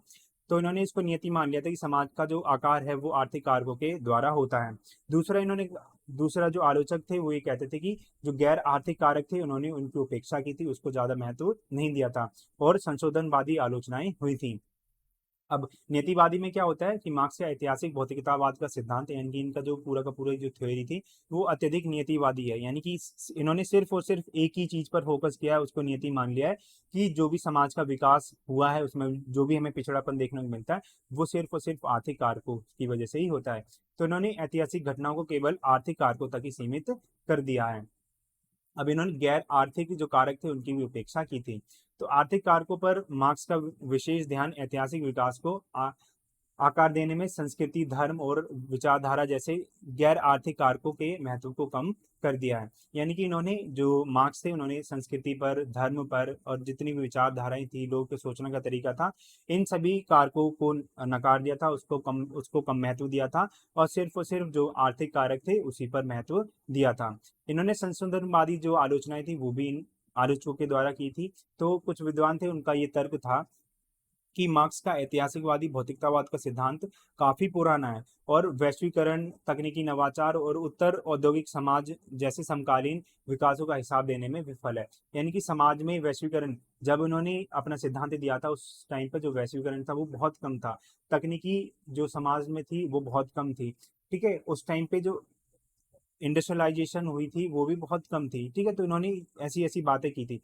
तो उस टाइम पे जब इन्होंने ये सारी की सारी अपनी थ्योरी दी थी उस समय ये जो तत्व थे वो समाज में विद्यमान नहीं थे। उसके बाद में ये सारी की सारी चीजें आई थी और वो उन चीजों को उसमें शामिल नहीं किया था। तो इन चीजों से समाज पर क्या क्या प्रभाव पड़ा है वो ये थ्योरी इन चीजों को नहीं बता पा रही है। अब इसमें ये कहा था कि जो आलोचनाएं हैं आधुनिक सामाजिक आर्थिक परिस्थितियों में मार्क्स के ढांचे पर सवाल उठाती हैं, यानी कि उसको अच्छी तरीके से एक्सप्लेन नहीं कर पाती है मार्क्स की थ्योरी। अब निष्कर्ष के तौर पर हम इसमें लिख सकते हैं कि मार्क्स का ऐतिहासिक भौतिकतावाद का सिद्धांत ऐतिहासिक परिघटना और वर्ग संघर्ष की गतिशीलता में मूल्यवान अंतर्दृष्टि प्रदान करता है। यानी कि वर्ग संघर्ष में किस तरीके से परिवर्तन आएंगे, उसको किस तरीके से गति मिलेगी, समाज में परिवर्तन किस तरीके के होंगे, तो उसमें अपनी अंतर्दृष्टि मार्क्स प्रदान करते हैं। इसकी सीमाएं भी और आलोचनाएं हैं और ये संशोधन का विषय है, यानी कि इसमें परिवर्तन की करने की आवश्यकता है। बात करते हैं नेक्स्ट क्वेश्चन की, वो है मैरी वॉलस्टोनक्राफ्ट के अनुसार समाज में महिलाओं की अधीनता यानी कि उनकी जो स्थिति है उसके लिए उत्तरदायी मुख्य कारक क्या हैं। यानी कि समाज में जो महिलाओं का शोषण होता आ रहा है, उनके साथ जो भी भेदभाव बढ़ते जा रहे हैं, उनके लिए क्या क्या फैक्टर हो सकते हैं जो इन चीजों को बढ़ावा देते हैं। ठीक है, तो ये हमें इस क्वेश्चन में बताना है। तो ये जो थी 18वीं शताब्दी की सदी की नारीवादी दार्शनिक थे, यानी कि फेमिनिस्ट फिलोसोफर थी, जो महिलाओं के बारे में बात करती थी, महिलाओं के अधिकारों के बारे में, महिला की शिक्षा के बारे में और समानता की वकालत करती थी। ये सामाजिक मानदंडों यानी कि जो समाज के नियम थे, लिंग भूमिकाओं और कानूनी असमानताओं की आलोचना करती थी। उनके काम ने आधुनिक नारीवाद यानी कि जो मॉडर्न फेमिनिज्म है उसकी नींव रखी है। अब इन्होंने ये कुछ मुख्य कारक बताए थे जो महिलाओं की अधीनता के लिए जिम्मेदार थे। इन्होंने सबसे पहला कारक बताया था कि शिक्षा का अभाव है। ठीक है, महिलाओं में जो शिक्षित महिलाओं की संख्या है वो बहुत कम है। समाजीकरण और लिंग भूमिकाएं जो है वो उसको प्रमोट करती हैं। कानूनी और राजनीतिक मताधिकार से वंचन है उनको, महिलाओं को प्राप्त है, जिसकी वजह से वो जो भी निर्णय लेने की प्रक्रिया होती है उसमें अपना योगदान नहीं दे पाती हैं और अपने पक्ष में बात नहीं रख पाती हैं। इनकी जो आर्थिक निर्भरता है वो पुरुषों पर ज्यादा है। विवाह और जो पारिवारिक संरचना है वो इस तरीके से है जहां पर महिलाओं का शोषण होता है। सांस्कृतिक और धार्मिक विश्वास भी महिलाओं की जो स्थिति है उसको बढ़ाने का काम करते हैं। कानूनी सुरक्षा का हमें समाज में अभाव देखने को मिलता है। तो ये सारी सारी बातें कही थी मैरी वोल्स्टनक्राफ्ट के द्वारा। अब सबसे पहले हम बात करते हैं शिक्षा का अभाव। तो वॉल्स्टनक्राफ्ट ने तर्क दिया कि महिलाओं को शिक्षा तक पहुंच से वंचित किया गया, यानी कि उनको शिक्षा का अधिकार नहीं दिया गया, जिससे उनकी अधीनता कायम रही, यानी कि उनकी गुलामी कायम रही। शिक्षा के बिना महिलाएं घरेलू भूमिकाओं तक ही सीमित थी, यानी कि घर के काम करने तक ही सीमित थी, और बौद्धिक और व्यक्तिगत विकास के अवसरों से उनको वंचित रखा गया था। अब ये सारी की सारी जो चीजें हैं ना वो यहाँ से इजी चली आएंगी, क्योंकि जो थ्योरीज वगैरह थी वो हम कवर कर चुके हैं, तो यहाँ पर इतना आप ज्यादा एक्सप्लेन करने वाला कुछ भी नहीं है। नेक्स्ट जो पॉइंट है वो है समाजीकरण और लिंग भूमिकाएं। तो महिलाओं को विनम्र और आश्रित भूमिकाओं में समाजीकरण की आलोचना इनके द्वारा की गई थी। इनका ये कहती थी कि महिलाओं की जो प्रकृति होती है वो विनम्र होती है और उनको दूसरों पर आश्रित रहना पड़ता है। तो ये जो पूरा का पूरा जो फैक्टर होता है वो समाजीकरण के द्वारा आता है, तो इन्होंने इसकी आलोचना की थी। उनका ये मानना था कि जो सामाजिक अपेक्षाएं, यानी कि समाज महिलाओं से क्या अपेक्षा करता है, उनसे क्या उम्मीद रखता है, और जो समाज में रूढ़िवादितां फैली हुई हैं उन्होंने महिलाओं की जो अधीनता उसको बढ़ाने का काम किया है। तो रूढ़िवादिता ने महिलाओं को पुरुषों से कमतर मानने के विचार को मजबूत किया है। यानी कि समाज में विचार चलता आ रहा है कि जो पुरुष हैं वो महिलाओं से ज्यादा अच्छे होते हैं, उनकी जो ताकत होती है वो ज्यादा होती है। महिला जो पुरुषों का वर्चस्व होता है समाज में वो ज्यादा होता है, महिलाओं का वर्चस्व कम होता है। महिलाओं की जो भूमिका होती है वो कम होती है, पुरुषों की भूमिका ज्यादा होती है हमारे समाज के अंदर। तो ये सारी सारी जो अपेक्षाएं थी, रूढ़िवादिता थी, वो समाज में चली आ रही थी। महिलाएं भी उनका पालन कर रही थी और पुरुष भी उनका पालन कर रहे थे, जिसकी वजह से जो महिलाओं की अधीनता थी वो वैसी की वैसी रही थी। ठीक है, तो इन्होंने इस विचार को बताया था, इसकी आलोचना की थी, और इन्होंने कहा था कि सार्वजनिक और निजी क्षेत्र दोनों में ही उनकी अधीनता बढ़ती जा रही थी। यानी कि सार्वजनिक और अगर निजी क्षेत्र अगर हम दोनों में देखते हैं तो महिलाओं की जो स्थिति थी वो कमजोर होती जा रही थी, और राजनीतिक और कानूनी जो अधिकार थे उससे दूर रखा गया महिलाओं को, जिसकी वजह से उनकी स्थिति हो गई थी। महिलाओं द्वारा सामना की जाने वाली कानूनी और राजनीतिक असमानता पर प्रकाश डाला इन्होंने कि किस तरीके से महिलाओं को कानूनी और राजनीतिक अधिकार नहीं दिए गए हैं, और उनको जो निर्णय लेने की प्रक्रिया होती है उससे बाहर रखा गया है। तो उसमें संपत्ति के अधिकारों पर प्रतिबंध, सरकार में सीमित भागीदारी, यानी कि सरकार में नीति निर्माण की जो प्रक्रिया होती है उसमें महिलाओं को भागीदारी का हिस्सा नहीं मिलता है। स्वतंत्र व्यक्तियों के रूप में कानूनी मान्यता की कमी हमें यहाँ पर देखने को मिलती थी। इन प्रणालीगत बाधाओं ने समाज में महिलाओं की अधीनस्थ स्थिति को मजबूत किया है, यानी कि उसको बद से बदतर किया है। आर्थिक निर्भरता की बात करती हैं कि जो महिलाओं की जो स्थिति की आर्थिक स्वायत्ता की कमी ने उन्हें शोषण और उत्पीड़न के प्रति संवेदनशील बना दिया है, जिससे उनकी अधीनता और भी बढ़ गई है। यानी कि उनके अंदर एक आर्थिक कमी हमें देखने को मिलती है, यानी कि आर्थिक रूप से वो स्वतंत्र नहीं है, जिसकी वजह से जो समाज है उनका शोषण कर रहा है और उनको दूसरे के ऊपर आश्रित रहना पड़ता है। ठीक है, जिसकी वजह से उनका उत्पीड़न होता है। विवाह और पारंपरिक संरचना के बारे में ये बात करती है। तो विवाह संस्था और पारंपरिक पारिवारिक संरचना की आलोचना इन्होंने इनके द्वारा की जाती है, जिसे वह महिलाओं के लिए दमनकारी मानती हैं, और ये मानती है कि जो विवाह की जो परंपरा है और जो भी जो पारिवारिक संरचना है वो महिलाओं का दमन करती है, उनका शोषण करती हैं। उन्होंने तर्क दिया कि महिलाओं को अक्सर विवाह के भीतर संपत्ति के रूप में माना जाता है। ये कहते हैं कि जो समाज है वो महिलाओं को एक ऑब्जेक्ट मानता है, एक प्रॉपर्टी के रूप में मानता है। उनसे बिना किसी सवाल के अपने पतियों की सेवा करने और उनका पालन करने की अपेक्षा की जाती है। यानी कि समाज ये अपेक्षा करता है कि महिलाएं बिना बिना कोई सवाल किए बिना अपने पति की सेवा करें और जो भी उनका पति कहता है उनका पालन करें, उसको फॉलो करें, और यही महिला का कर्तव्य होता है। ठीक है, तो ये चीजें उनके द्वारा कही गई हैं। सांस्कृतिक और धार्मिक विश्वास के बारे में क्या कहती थी। तो महिलाओं की जो अधीनता पर सांस्कृतिक और धार्मिक विश्वासों के प्रभाव की इन्होंने जांच की थी, यानी कि उसको इन्वेस्टिगेट किया था। उन्होंने धार्मिक ग्रंथों और सामाजिक मानदंडों की पितृसत्तात्मक, यानी कि जो पैट्रियार्कल सोसाइटी है उसकी व्याख्याओं की आलोचना की। किस तरीके से समाज की जो पूरी की पूरी संरचना थी उसको इस तरीके से बनाया गया था जहां पर पुरुषों को ज्यादा अधिकार, उनको ज्यादा वर्चस्व दिया गया था, और महिलाओं की जो स्थिति थी उसको कमजोर रखा गया था। ठीक है, तो पितृसत्तात्मक में यही होता है, जो पुरुष सत्ता को ज्यादा बढ़ावा देते हैं और महिलाओं की जो अधीनता थी उसको बरकरार रखते हैं। कानूनी सुरक्षा का अभाव इन्होंने बताया था। महिलाओं के लिए कानूनी सुरक्षा के अभाव पर इन्होंने प्रकाश डाला था कि यानी कि महिलाओं को के महिलाओं के बचाव के लिए, उनकी रक्षा करने के लिए कानूनी जो सुरक्षा होनी चाहिए वो यहाँ पर नहीं है। तो इन्होंने ये कहा था घरेलू हिंसा होती है, वैवाहिक बलात्कार होते हैं, कार्यस्थल पर भेदभाव होते हैं, और ये जितने भी मामले होते हैं इनके संबंध में महिलाओं की रक्षा करने के लिए कोई भी कानून नहीं है, उसकी हमें कमी देखने को मिलती है। तो इनके संबंध में ये सारे के सारे जो कानून है वो बनाए जाने चाहिए, तभी महिलाओं का विकास हो पाएगा, तभी वुमेन एम्पावरमेंट हो पाएगा। तो कानूनी सहायता की कमी ने महिलाओं को और अधिक हाशिए पर धकेल दिया, यानी कि और उनकी स्थिति को कमजोर कर दिया, जिससे कि क्या होता है समाज में उनकी अधीनस्थ स्थिति और बढ़ गई थी, उसको मजबूत मिल गई थी। अब निष्कर्ष के तौर पर हम इसमें लिख सकते हैं कि मैरी वॉल्सनक्राफ्ट ने समाज में महिलाओं की अधीनता में योगदान देने वाले सामाजिक, आर्थिक, कानूनी और सांस्कृतिक कारकों की जटिल परस्पर क्रिया की पहचान की। उनके काम ने नारीवादी विचार और वकालत की नींव रखी, कार्यकर्ताओं की पीढ़ियों को लैंगिक असमानता की चुनौती देने और महिलाओं के अधिकारों की वकालत करने के लिए प्रेरित किया है। नेक्स्ट क्वेश्चन की अगर हम बात करते हैं वो है, मनुष्य स्वतंत्र पैदा हुआ है और वह हर जगह है, वह जंजीरों में जकड़ा हुआ है, ये कहा गया था रूसो के द्वारा। तो इसके बारे में हमें बात करनी है। तो सबसे पहले हम समझते हैं रूसो का जो सिद्धांत था, उन्होंने उसको कहा था सामाजिक अनुबंधन सिद्धांत, यानी कि सोशल कॉन्ट्रैक्ट। ठीक है, तो इसमें उन्होंने कुछ चीजें बताई थी। इसमें उन्होंने कहा था कि राज्य की उत्पत्ति से पहले, यानी कि जब राज्य नहीं बना था उससे पहले एक स्थिति थी जिसको बुलाया उन्होंने नेचुरल स्टेट, यानी कि प्राकृतिक दशा, नेचुरल स्टेट।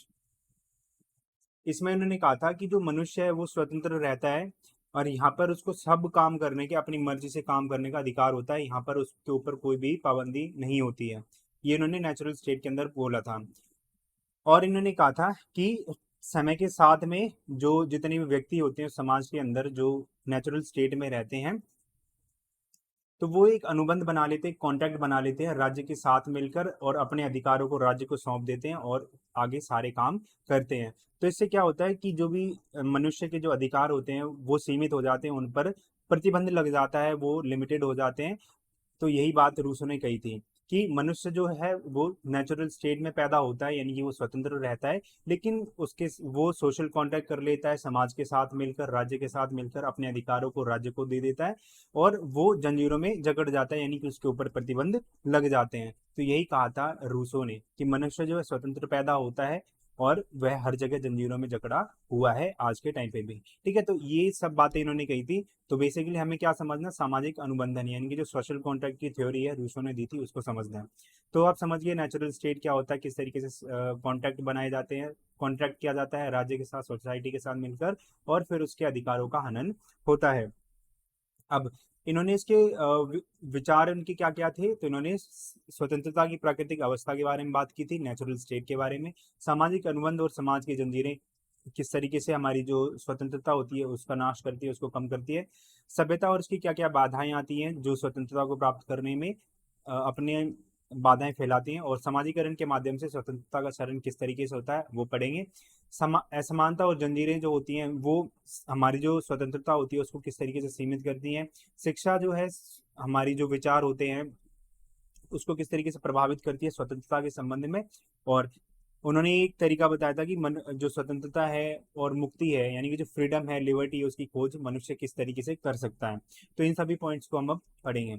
सबसे पहले बात की करते हैं स्वतंत्रता की प्राकृतिक अवस्था के बारे में, यानी कि नेचुरल स्टेट के बारे में। तो रूसो का तर्क है कि प्रकृति की अवस्था में, प्राकृतिक अवस्था में मनुष्य स्वाभाविक रूप से स्वतंत्र प्राणी है, यानी कि स्वतंत्र है, वो जो चाहे वो कर सकता है और उसके ऊपर कोई भी बाहरी हस्तक्षेप नहीं आता, कोई भी बाहरी बाधा नहीं आती, उससे मुक्त रहता है। इस स्वतंत्रता में शारीरिक और नैतिक स्वतंत्रता दोनों शामिल होती है, यानी कि वो अपने मन से, अपने शरीर से कोई भी काम कर सकता है, स्वतंत्र है। जहां व्यक्ति अपने कार्यों को अपने जहां व्यक्ति अपने कार्यों और विकल्पों में अनियंत्रित होता है, उसके पास अनियंत्रित विकल्प होते हैं, सब कुछ होता है, यानी कि उसके ऊपर कोई भी नियंत्रण नहीं रहता है। ठीक है, तो ये प्राकृतिक अवस्था की बात की है रूसों ने। फिर उसके बाद ये जो लोग होते हैं अपने अधिकारों को समाज को सौंप देते हैं, राज्य को सौंप देते हैं और एक कॉन्ट्रैक्ट बनाते हैं, एक अनुबंध बनाते हैं, ठीक है, जिससे वो समाज की जंजीरों में जकड़ जाते हैं। तो रूसों का तर्क है कि जैसे ही मनुष्य समाज बनाते हैं यानी कि राज्य का गठन करते हैं, वे एक सामाजिक अनुबंध में प्रवेश करते हैं और सामुदायिक जीवन के लाभों के बदले अपनी कुछ प्राकृतिक स्वतंत्रताओं का त्याग कर देते हैं, यानी कि उनके कुछ अधिकार होते हैं, स्वतंत्रता होती है, उसको किसको सौंप देते हैं, समाज को, राज्य को सौंप देते हैं। इस सामाजिक अनुबंध के परिणाम स्वरूप अक्सर समाज द्वारा व्यक्तियों पर कानून, मानदंड और संस्थान जैसी विभिन्न श्रृंखलाएं या बाधाएं थोप दी जाती हैं। यानी कि मनुष्य ने अपनी जो अधिकार थे, अपनी स्वतंत्रता थी, वो राज्य को सौंप दी। अब राज्य क्या है, राज्य को जो समाज है उसका संचालन करना है, तो क्या कानूनों का सहारा लेता है, कुछ नियमों को निर्धारित करता है और संस्थाओं का निर्धारण करता है, संस्थाओं की स्थापना करता है जो समाज का संचालन करती है। ठीक है, तो इस तरीके से ये जो संस्थाएं होती हैं वो समाज की जो समाज में जितने भी व्यक्ति होते हैं उनकी स्वतंत्रताओं को सीमित करती है और समाज का जो स्मूथ कंडक्शन होता है वो करती है, समाज को चलाती है। अब सभ्यता और इसकी बाधाओं के बारे में उन्होंने बात की थी। सभ्यता की प्रगति के साथ ये जंजीरें जो है अधिक स्पष्ट हो जाती हैं, यानी कि जो कानून होते हैं वो और जटिल होते चले जाते हैं, वो हमें अच्छे से साफ सुथरे तरीके से दिखाई देने लगते हैं।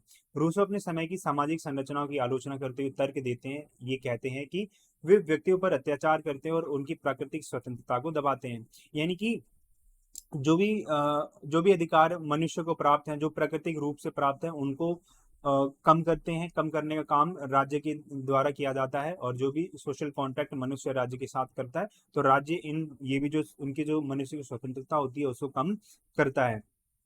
तो वह सरकार की प्रणालियों यानी कि सरकार की कार्य करने की जो व्यवस्था होती है, आर्थिक असमानता यानी कि जो जो भी हमारे समाज में संसाधन है वह समान रूप से वितरित हैं, और सामाजिक पदानुक्रम यानी कि जो सामाजिक श्रेणी होती है समाज में, उच्च वर्ग, निम्न वर्ग, मध्यम वर्ग, इस तरह के जो क्रम होते हैं इसके एक ऐसे तंत्र के रूप में बताते हैं जो इन श्रृंखलाओं को कायम करता है, यानी कि जो इन ये जो बाधाएं होती हैं उनको बनाए रखने का काम करता है। अब सामाजिकरण के माध्यम से स्वतंत्रता का क्षरण कैसे होता है, यानी कि स्वतंत्रता का नाश कैसे होता है। तो रूसो का मानना था कि व्यक्ति स्वाभाविक रूप से जंजीरों में पैदा नहीं होता है, यानी कि वो उसके जब वो पैदा होता है उसके पास उसके ऊपर कोई भी प्रतिबंध नहीं लगे होते हैं, वो स्वतंत्र होता है। लेकिन टाइम के साथ में उसके ऊपर ही वो जंजीरें आती हैं, वो कॉन्ट्रैक्ट बनते हैं, उसके ऊपर लिमिटेशंस थोप दी जाती हैं, बल्कि समाजीकरण की प्रक्रिया के माध्यम से वह उसमें फंस जाता है। यानी कि मनुष्य स्वतंत्र रूप से पैदा होता है, फिर उसका सोशलाइजेशन होता है, वो समाज का एक एक्टिव मेंबर बन जाता है, समाज में वो घुल मिल जाता है और समाज के जितने भी नियम होते हैं, कानून होते हैं, उनको उनका पालन करने लगता है, तो वो उन जंजीरों में जकड़ जाता है। यानी कि समाजीकरण एक, रूसो के अनुसार क्या है, समाजीकरण एक ऐसा माध्यम जिससे स्वतंत्रता सीमित होती है। जैसे जैसे लोग सामाजिक अपेक्षाओं और मानदंडों के अनुरूप होते हैं यानी कि उनका पालन करते हैं, वे धीरे धीरे सामाजिक स्वीकृति और सुरक्षा के पक्ष में अपनी प्राकृतिक स्वतंत्रता को त्याग देते हैं। यानी कि जैसे जैसे जो मनुष्य है वो समाज में जाएगा, उसका समाजीकरण होगा, समाज के नियमों को पालन करेगा, उसका उनको फॉलो करेगा, तो धीरे धीरे जो मनुष्य हैं वो उनकी उनकी एक आम स्वीकृति बन जाएगी। और सुरक्षा के लिए यानी कि अगर हम अपने अधिकारों को दे सकते हैं, सरकार को दे दे, तो हमारी जो सुरक्षा की गारंटी वो सरकार लेगी, तो इसके पक्ष में रहकर वो अपने जो प्राकृतिक अधिकार होते हैं उनको त्याग देते हैं, उनको सरकार को पूरी तरीके से दे देते हैं। अब असमानता और जंजीरें जो होती हैं वो किस तरीके से काम करते हैं, रूसो असमानता को समाज के भीतर जंजीरों के एक महत्वपूर्ण स्रोत के रूप में मानते हैं, उसको पहचानते हैं। तो आर्थिक असमानताएं शक्ति और संसाधनों के असमान वितरण के साथ साथ ऐसी स्थितियां पैदा करती है जहां कुछ व्यक्ति दूसरों की तुलना में अधिक विवश होते हैं, यानी कि कुछ जो व्यक्ति होते हैं वो अमीर होते हैं, कुछ व्यक्ति गरीब होते हैं। तो इस तरीके से जो जंजीरें होती हैं वो समानता असमानता को बढ़ावा देती हैं, भेदभाव को बढ़ावा देती हैं। यह असमानताएं समाज के भीतर हाशिए पर, यानी कि जो कमजोर वर्ग है, उत्पीड़ित वर्ग है, उत्पीड़ित लोगों के लिए स्वतंत्रता की जो हानि है उसको और बढ़ा देती हैं, यानी कि उनकी जो स्वतंत्रता है उसको और ज्यादा सीमित कर देती हैं, वो अपनी मर्जी से कोई भी काम नहीं कर पाते हैं। अब शिक्षा जो होती है वो जो स्वतंत्रता होती है उसको सीमित करने में बहुत योगदान देती है, उसको कम करती है। तो रूसो इन श्रृंखलाओं को बनाए रखने में शिक्षा और सामाजिक कंडीशनिंग यानी कि जो सोशल कॉन्ट्रैक्ट होते हैं उसकी भूमिका पर जोर देते हैं। ये कहते हैं कि जो शिक्षा है और जो भी सोशल कॉन्ट्रैक्ट लोगों के द्वारा बनाए जाते हैं उससे जो व्यक्तिगत सोचने की क्षमता होती है, स्वतंत्रता की क्षमता होती है, उसके उस पर सोचने के जो विचार होते हैं शिक्षा के द्वारा सीमित हो जाते हैं। उनका सुझाव है कि शिक्षा प्रणाली यानी कि जो एजुकेशन सिस्टम होता है व्यक्तिगत स्वायत्तता यानी कि जो व्यक्तिगत स्वतंत्रता होती है और आलोचनात्मक सोच को बढ़ावा देने के बजाय अक्सर जो सामाजिक मानदंड होते हैं, मूल्य होते हैं, उसको मजबूत बना देती है। जिससे क्या होता है, व्यक्ति को विचार और व्यवहार को के पूर्व निर्धारित ढांचे के भीतर कैद कर दिया जाता है। अब जैसे अगर हम बात करते हैं, कोई व्यक्ति अगर वो पढ़ा लिखा है तो वो हमेशा इस चीज को ध्यान में रखेगा कि मेरी वजह से कभी किसी का नुकसान ना पहुंचे। वो दूसरों के बारे में रखेगा, वो अपने मन से कोई भी काम नहीं कर पाएगा। तो इससे क्या, उसके जो विचार हैं वो भी उस दायरे में सीमित हो गए हैं और उसका जो व्यवहार है वो भी अपनी अपनी मन मुताबिक अपनी स्वतंत्र रूप से कुछ नहीं कर पाएगा। ठीक है, तो इस तरीके से जो शिक्षा है वो हमारे व्यवहार को कंट्रोल करती है, उसको कैद करने का काम करती है और हमारी जो स्वतंत्रता होती है उसको कम करती है। अब स्वतंत्रता और मुक्ति की खोज किस तरीके से की जा सकती है, इसके बारे में रूसो ने क्या कहा है, तो इन्होंने ये कहा है कि स्वतंत्रता और मुक्ति के लिए एक निरंतर मानवीय खोज है, यानी कि मानव को इसके लिए खोज करती रहनी पड़ेगी। वह सामाजिक संरचना और मानदंडों के पूर्व मूल्यांकन यानी कि उसको दोबारा से जांच करने का आह्वान करते हैं, उसकी बात करते हैं, और जिससे ये सुनिश्चित किया जा सके कि वे व्यक्तिगत स्वतंत्रता को बाधित करने के बजाय उसे बनाए रखें। यानी कि जो भी हम समाज में, जो भी हम मानदंड, जो भी नियम फॉलो कर रहे हैं, जो जिस तरीके से समाज का स्ट्रक्चर बना हुआ है, कौन से ऐसे आधार हैं जिनके ऊपर समाज हमारा टिका हुआ है, तो उनका पूर्व मूल्यांकन, पुनः मूल्यांकन करना चाहिए, यानी कि दोबारा से उसको इवेल्युएट करना चाहिए, ये कहा है रूसो ने। जिससे हम ये सुनिश्चित कर सकें कि जो व्यक्तिगत स्वतंत्रता है वो बढ़े, ना कि वो कम हो। इसमें मौजूदा शक्ति गतिशीलता को चुनौती देना, यानी कि जो भी हमारे आज के टाइम पे जो भी नियम है उनको चुनौती देने की बात की जाती है, समानता को बढ़ावा देने की, और वास्तविक आत्म अभिव्यक्ति और स्वायत्ता को प्रोत्साहित करने वाले वातावरण को बढ़ावा देना शामिल किया है रूसो ने। अब इसमें निष्कर्ष के तौर पर हम लिख सकते हैं कि राज्य पर मार्क्स के विचार, पूंजीवाद की उनकी व्यापक आलोचना और शोषण पर। नेक्स्ट अगर हम बात करते हैं, अब हम बात करेंगे शॉर्ट नोट्स के बारे में, यानी कि कुछ ऐसे छोटे से क्वेश्चन होते हैं जिनके ऊपर आपको नोट्स लिखने होते हैं। ठीक है, तो हम उन क्वेश्चन के बारे में बात करेंगे जो टोटल 4 हैं, यानी कि 4 ऐसे शॉर्ट क्वेश्चंस हैं जो मैं आपको करवाऊंगा। तो सबसे पहले आता है प्रत्यक्ष लोकतंत्र पर रूसो, यानी कि रूसो के क्या विचार रहे हैं डायरेक्ट डेमोक्रेसी के ऊपर।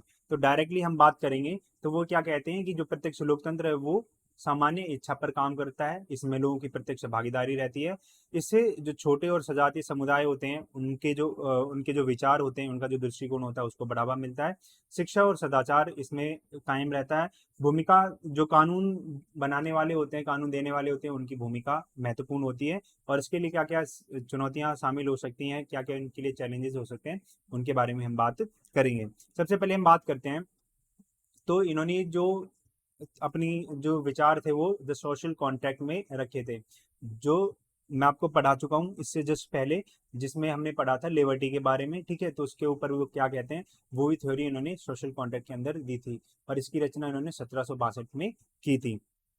अब सामान्य इच्छा के बारे में ये क्या कहते थे, तो एक वैध सरकार का आधार लोगों की सामान्य इच्छा में निहित होता है, यानी कि लोग क्या चाहते हैं उसमें निहित होता है, वही वैध सरकार होती है, जो समग्र रूप से समाज के सामान्य हित का प्रतिनिधित्व करती है। यानी कि समाज क्या चाहता है उसके बारे में बातचीत करने का काम सरकार के द्वारा किया जाता है। वह सामान्य इच्छा को सभी व्यक्तियों की इच्छा से अलग करता है, इस बात पर जोर देता है कि यह व्यक्तिगत प्राथमिकताओं के योग के बजाय समग्र रूप से समाज के लिए सबसे अच्छा हो। यानी कि वो व्यक्तिगत जो प्राथमिकताएं होती हैं उसको तो कम करने की बात करता है, जो डायरेक्ट डेमोक्रेसी होती है, और जो समाज के लिए जो अच्छा हो सकता है, समाज के लिए जो लाभदायक होता है उसके बारे में बात करती है। अब इसके द्वारा जो जनता होती है, जो नागरिक होते हैं, उनकी प्रत्यक्ष भागीदारी होती है शासन में। तो प्रत्यक्ष लोकतंत्र में नागरिक प्रतिनिधियों की आवश्यकताओं के बिना, यानी कि जो रिप्रेजेंटेटिव्स होते हैं उनके बिना सामूहिक रूप से या विधानसभाओं के माध्यम से निर्णय लेने की प्रक्रिया में सक्रिय रूप से भाग लेते हैं। आपको पता है हमारे देश में अप्रत्यक्ष लोकतंत्र है, उसमें क्या होता है, जो जनता होती है और सरकार होती है उसके बीच में कुछ रिप्रेजेंटेटिव्स होते हैं। लेकिन रूसो ये कहते हैं कि अगर हम डायरेक्ट डेमोक्रेसी की बात करते हैं तो यहाँ पर प्रतिनिधित्व होते हैं, उनकी कोई भी बात नहीं रहती है, जो जनता होती है वो डायरेक्ट ही सरकार की तक अपनी बातों को पहुंचाती है। ठीक है, तो यही बात प्रत्यक्ष भागीदारी होती है प्रत्यक्ष लोकतंत्र के अंदर।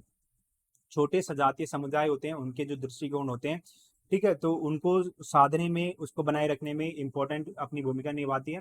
तो प्रत्यक्ष लोकतंत्र यानी कि जो डायरेक्ट डेमोक्रेसी होती है छोटे सजातीय समुदायों में सबसे अधिक संभव है, जहां नागरिक समान मूल्य, हित और अपनेपन की भावना साझा करते हैं। मतलब क्या है कि जो डायरेक्ट डेमोक्रेसी है, प्रत्यक्ष लोकतंत्र है, वो एक ऐसे समुदायों में आ सकता है जहां पर समान मूल्य, यानी कि उनके सोचने का जो नजरिया होता है, उनके जो हित होते हैं, अपनेपन की भावना होती है, वो समान रहती है। ठीक है, तो वहां पर जो डायरेक्ट डेमोक्रेसी है वो काम अच्छे से कर पाएगी। शिक्षा और सदाचार के बारे में उन्होंने कहा था कि जो रूसो थे, प्रत्यक्ष लोकतंत्र को बनाए रखने में शिक्षा और नागरिक गुणों के महत्व पर जोर देते थे। यानी कि डायरेक्ट डेमोक्रेसी को अगर हमें प्रमोट करना है तो एजुकेशन को प्रमोट करना होगा। उनका ये तर्क है कि नागरिकों को सामान्य भलाई को समझने और नागरिक जिम्मेदारी, निस्वार्थता, समाज के प्रति कर्तव्य की भावना जैसे गुणों को विकसित करने के लिए शिक्षित किया जाना चाहिए। यानी कि मोटे मोटे तौर पर नागरिकों को सामान्य भलाई, समाज की भलाई के बारे में बात करनी चाहिए। अपनी जो जिम्मेदारी होती है as a citizen of the country, जो नागरिक की जिम्मेदारी होती है उसको समझना चाहिए। सिर्फ अपने स्वार्थ के लिए ना जीकर निस्वार्थ भाव से समाज के, अपने समाज के लोगों के लिए, देश के लोगों के लिए काम करना चाहिए। और उनके कुछ रिस्पॉन्सिबिलिटीज होती हैं, कर्तव्य होते हैं, तो उनको समझने के लिए नागरिकों को शिक्षित किया जाना आवश्यक है डायरेक्ट डेमोक्रेसी के अंदर। फिर उन्होंने कानून देने वाले की जो भूमिका होती है उसके बारे में बात की थी। कानून बनाने वाले जो विधायक होते हैं उसकी भूमिका का प्रस्ताव इन्होंने दिया था। और जो सामान्य इच्छा को प्रतिबिंबित करते हैं, यानी कि जो समाज होता है वो मेनली रूप से चाहता है, तो उसके बारे में बात करते हैं। तो प्रतिबिंबित करके कानून बनाकर प्रत्यक्ष लोकतंत्र की रूपरेखा बनाने का काम करता है। तो कानून बनाने वाले का कार्य ऐसी संस्था और तंत्र बनाना है जो नागरिकों की भागीदारी को सुविधाजनक बनाते हैं और आम भलाई की प्राप्ति सुनिश्चित करते हैं। यानी कि ऐसा सिस्टम बनाते हैं, एक ऐसी प्रणाली बनाते हैं जहां पर जो नागरिक होते हैं वो सुविधाजनक तरीके से अपने काम करवा सके और जो कानून बनाने की जो प्रक्रिया होती है उसमें भागीदारी ले सकें। अब इसके लिए क्या क्या चैलेंजेस हो सकते हैं, लिमिटेशंस हो सकती हैं। तो रूसो है प्रत्यक्ष लोकतंत्र को आदर्श मानता है, यानी कि आइडल मानता है, और जो सबसे अच्छा है वह है प्रत्यक्ष लोकतंत्र यानी कि डायरेक्ट डेमोक्रेसी। वह इसकी सीमाओं और चुनौतियों को स्वीकार करते हैं कि इसमें कुछ हमें कमियां देखने को मिलती हैं। वह बड़े विविध समाजों में प्रत्यक्ष लोकतंत्र को लागू करने की व्यवहारिक कठिनाइयों को पहचानते हैं। यानी कि कोई भी एक बड़ा देश है, बड़ा समाज है, जहां पर अलग अलग तरीके की विविधताएं आती हैं, तो वहां पर हम किस तरीके से डायरेक्ट डेमोक्रेसी को अपना सकते हैं। जहां तार्किक मुद्दे, संचार बाधाएं और आबादी का विशाल आकार प्रत्यक्ष नागरिक भागीदारी में बाधा बनता है। सेम वही बातें हैं। ठीक है, प्रत्यक्ष लोकतंत्र एक छोटी सी जगह पर आ सकता है जहां पर एक ही जाति के लोग, एक ही धर्म के लोग, समान मूल्य वाले लोग रहते हैं। वहां पर तो प्रत्यक्ष लोकतंत्र हम चला सकते हैं, उसको व्यवहारिक रूप से लागू कर सकते हैं। लेकिन जहां पर जो समाज हमारा बड़ा है, ठीक है, विविधता है हमारे समाज के अंदर, तो वहां पर हम किस तरीके से जो प्रत्यक्ष लोकतंत्र है उसको लगा पाएंगे। वहां पर तार्किक मुद्दे अलग होते हैं, संचार बाधाएं रहती हैं, आबादी का जो विशाल आकार होता है, यानी कि बहुत बड़ी आबादी होती है, तो वहां पर हमें बाधाएं देखने को मिल सकती हैं। अब निष्कर्ष में हम इसमें लिख सकते हैं कि सामान्य इच्छा को साकार करने और नागरिक गुणों को बढ़ावा देने के साधन के रूप में प्रत्यक्ष लोकतंत्र के रूसों के दृष्टिकोण का लोकतांत्रिक सिद्धांत और व्यवहार पर स्थायी प्रभाव पड़ा है। नेक्स्ट जो शॉर्ट नोट्स है वो है कोलन का नारीवाद। तो इसमें इन्होंने क्या क्या बातें की थी। तो इनकी जो प्रकृति थी वो मार्क्सवादी नारीवाद की थी, यानी कि मार्क्सवाद से प्रेरित होकर ये नारीवाद को प्रमोट करती थी, यानी कि फेमिनिज्म को प्रमोट करती थी। इन्होंने घरेलूपन से, यानी कि जो डोमेस्टिसिटी होती है उससे मुक्ति की बात की है, आर्थिक समानता की बात की है, समाजीकरण और शिक्षा के प्रसार की बात की है, और अंतर्राष्ट्रीयता और एकजुटता, यानी कि देश की सीमाओं से परे, उसके पार जाकर इन्होंने नारीवाद की बात की है, और यौन मुक्ति। तो इन पॉइंट्स को हम अब डिटेल में पढ़ेंगे। तो उन्होंने मार्क्सवादी नारीवाद की बात की है। तो अलेक्जेंड्रा कोलंताइन का पूरा नाम है का नारीवाद मार्क्सवादी विचारधारा में गहराई से निहित है, यानी कि उससे जुड़ा हुआ है, जो वर्ग और लिंग उत्पीड़न की अंतर संबंध पर जोर देता है। यानी कि कहते हैं कि जो भी हमें वर्ग देखने को मिलते हैं, मार्क्सवाद जो भी वर्ग बताता है समाज के अंदर, और लिंग जो है, उत्पीड़न है, वो एक दूसरे से आपस में कनेक्टेड है। तो इस तरीके से उन्होंने इसकी आलोचना की है। और उनका ये तर्क है कि महिलाओं की मुक्ति स्वाभाविक रूप से पूंजीवाद को उखाड़ फेंकने और समाजवाद की स्थापना से जुड़ी हुई है। यानी कि महिलाओं की अगर मुक्ति होगी तभी हम समाजवाद को फेंक पाएंगे, और तभी हम पूंजीवाद को उखाड़ फेंक पाएंगे, यानी कि उसको खत्म कर पाएंगे और समाजवाद की स्थापना कर पाएंगे। घरेलूपन से इन्होंने मुक्ति की बात की है। तो परिवार और घर के भीतर महिलाओं को सौंपी गई पारंपरिक भूमिकाओं, यानी कि घर की जो जिम्मेदारियां होती है, तो उनके बारे में उनकी ये आलोचना करती हैं और उन्हें दमनकारी और सीमित मानती हैं, यानी कि जो महिलाओं का दमन करती है और उनके जो अधिकार होते हैं, उनकी जो स्वतंत्रता होती है, ये जितनी भूमिका होती है वो उसको सीमित करती हैं। वह घरेलू कर्तव्यों से महिलाओं की मुक्ति और सामूहिक बाल देखभाल और घरेलू जिम्मेदारी का समर्थन करने वाली सामाजिक संरचनाओं के निर्माण की वकालत करती हैं। यानी कि किस तरीके से महिलाओं की मुक्ति को बढ़ावा दे सकते हैं, और जो सामूहिक बाल देखभाल कार्यक्रम होते हैं, संस्थाएं होती हैं, हमें उनको बनाना चाहिए, तभी हम महिलाओं का विकास कर पाएंगे। यौन मुक्ति के बारे में बात करते हैं कि महिलाओं के लिए यौन मुक्ति को बढ़ावा देना देना आवश्यक मानती है, जो उनके शरीर और कामुकता पर स्वायत्ता के अधिकार की वकालत करता है। वह महिला कामुकता से जुड़े जो सामाजिक मानदंड होते हैं उनको चुनौती देती हैं, उसको खत्म करने की बात करती हैं। जो महिलाओं की यौन स्वतंत्रता को प्रतिबिंबित करने वाले जो दोहरे मानदंड होते हैं, जो दोहरे कानून होते हैं, उसको खत्म करने की बात कहती हैं।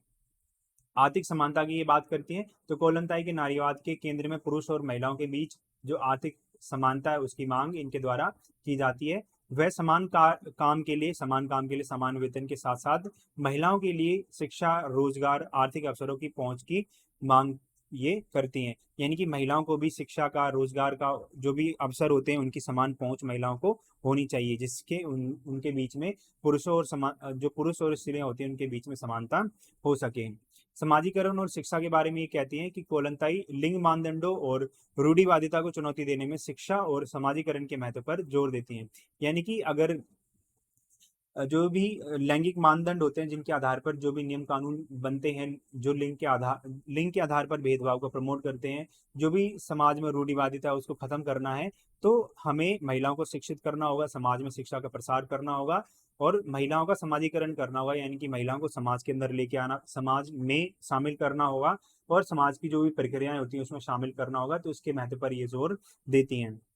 वह शैक्षिक सुधारों की वकालत करती हैं, यानी कि उसकी बात करती हैं जो लैंगिक समानता को बढ़ावा देते हैं और कम उम्र से ही पारंपरिक लैंगिक भूमिकाओं को चुनौती देते हैं। यानी कि हमारे समाज में कुछ ऐसी भूमिकाएं होती है, उनको लिंग के आधार पर बांट दिया जाता है बहुत ही समय से पहले। ठीक है, तो इसकी खिलाफ ये बात करती हैं। अंतर्राष्ट्रीयता और एकजुटता के बारे में बात करती हैं। तो कोलंताई का नारीवाद अपने दायरे में अंतर्राष्ट्रीयवादी है, यानी कि पूरे विश्व में जितनी महिलाएं उनको अपने दायरे में रखता है, जो सीमाओं और संस्कृतियों के पार महिलाओं के बीच एकजुटता पर जोर देती है। यानी कि देश की बाउंड्री से बाहर जाकर उनको संगठित रूप से उनके लिए काम करने की बात करती हैं।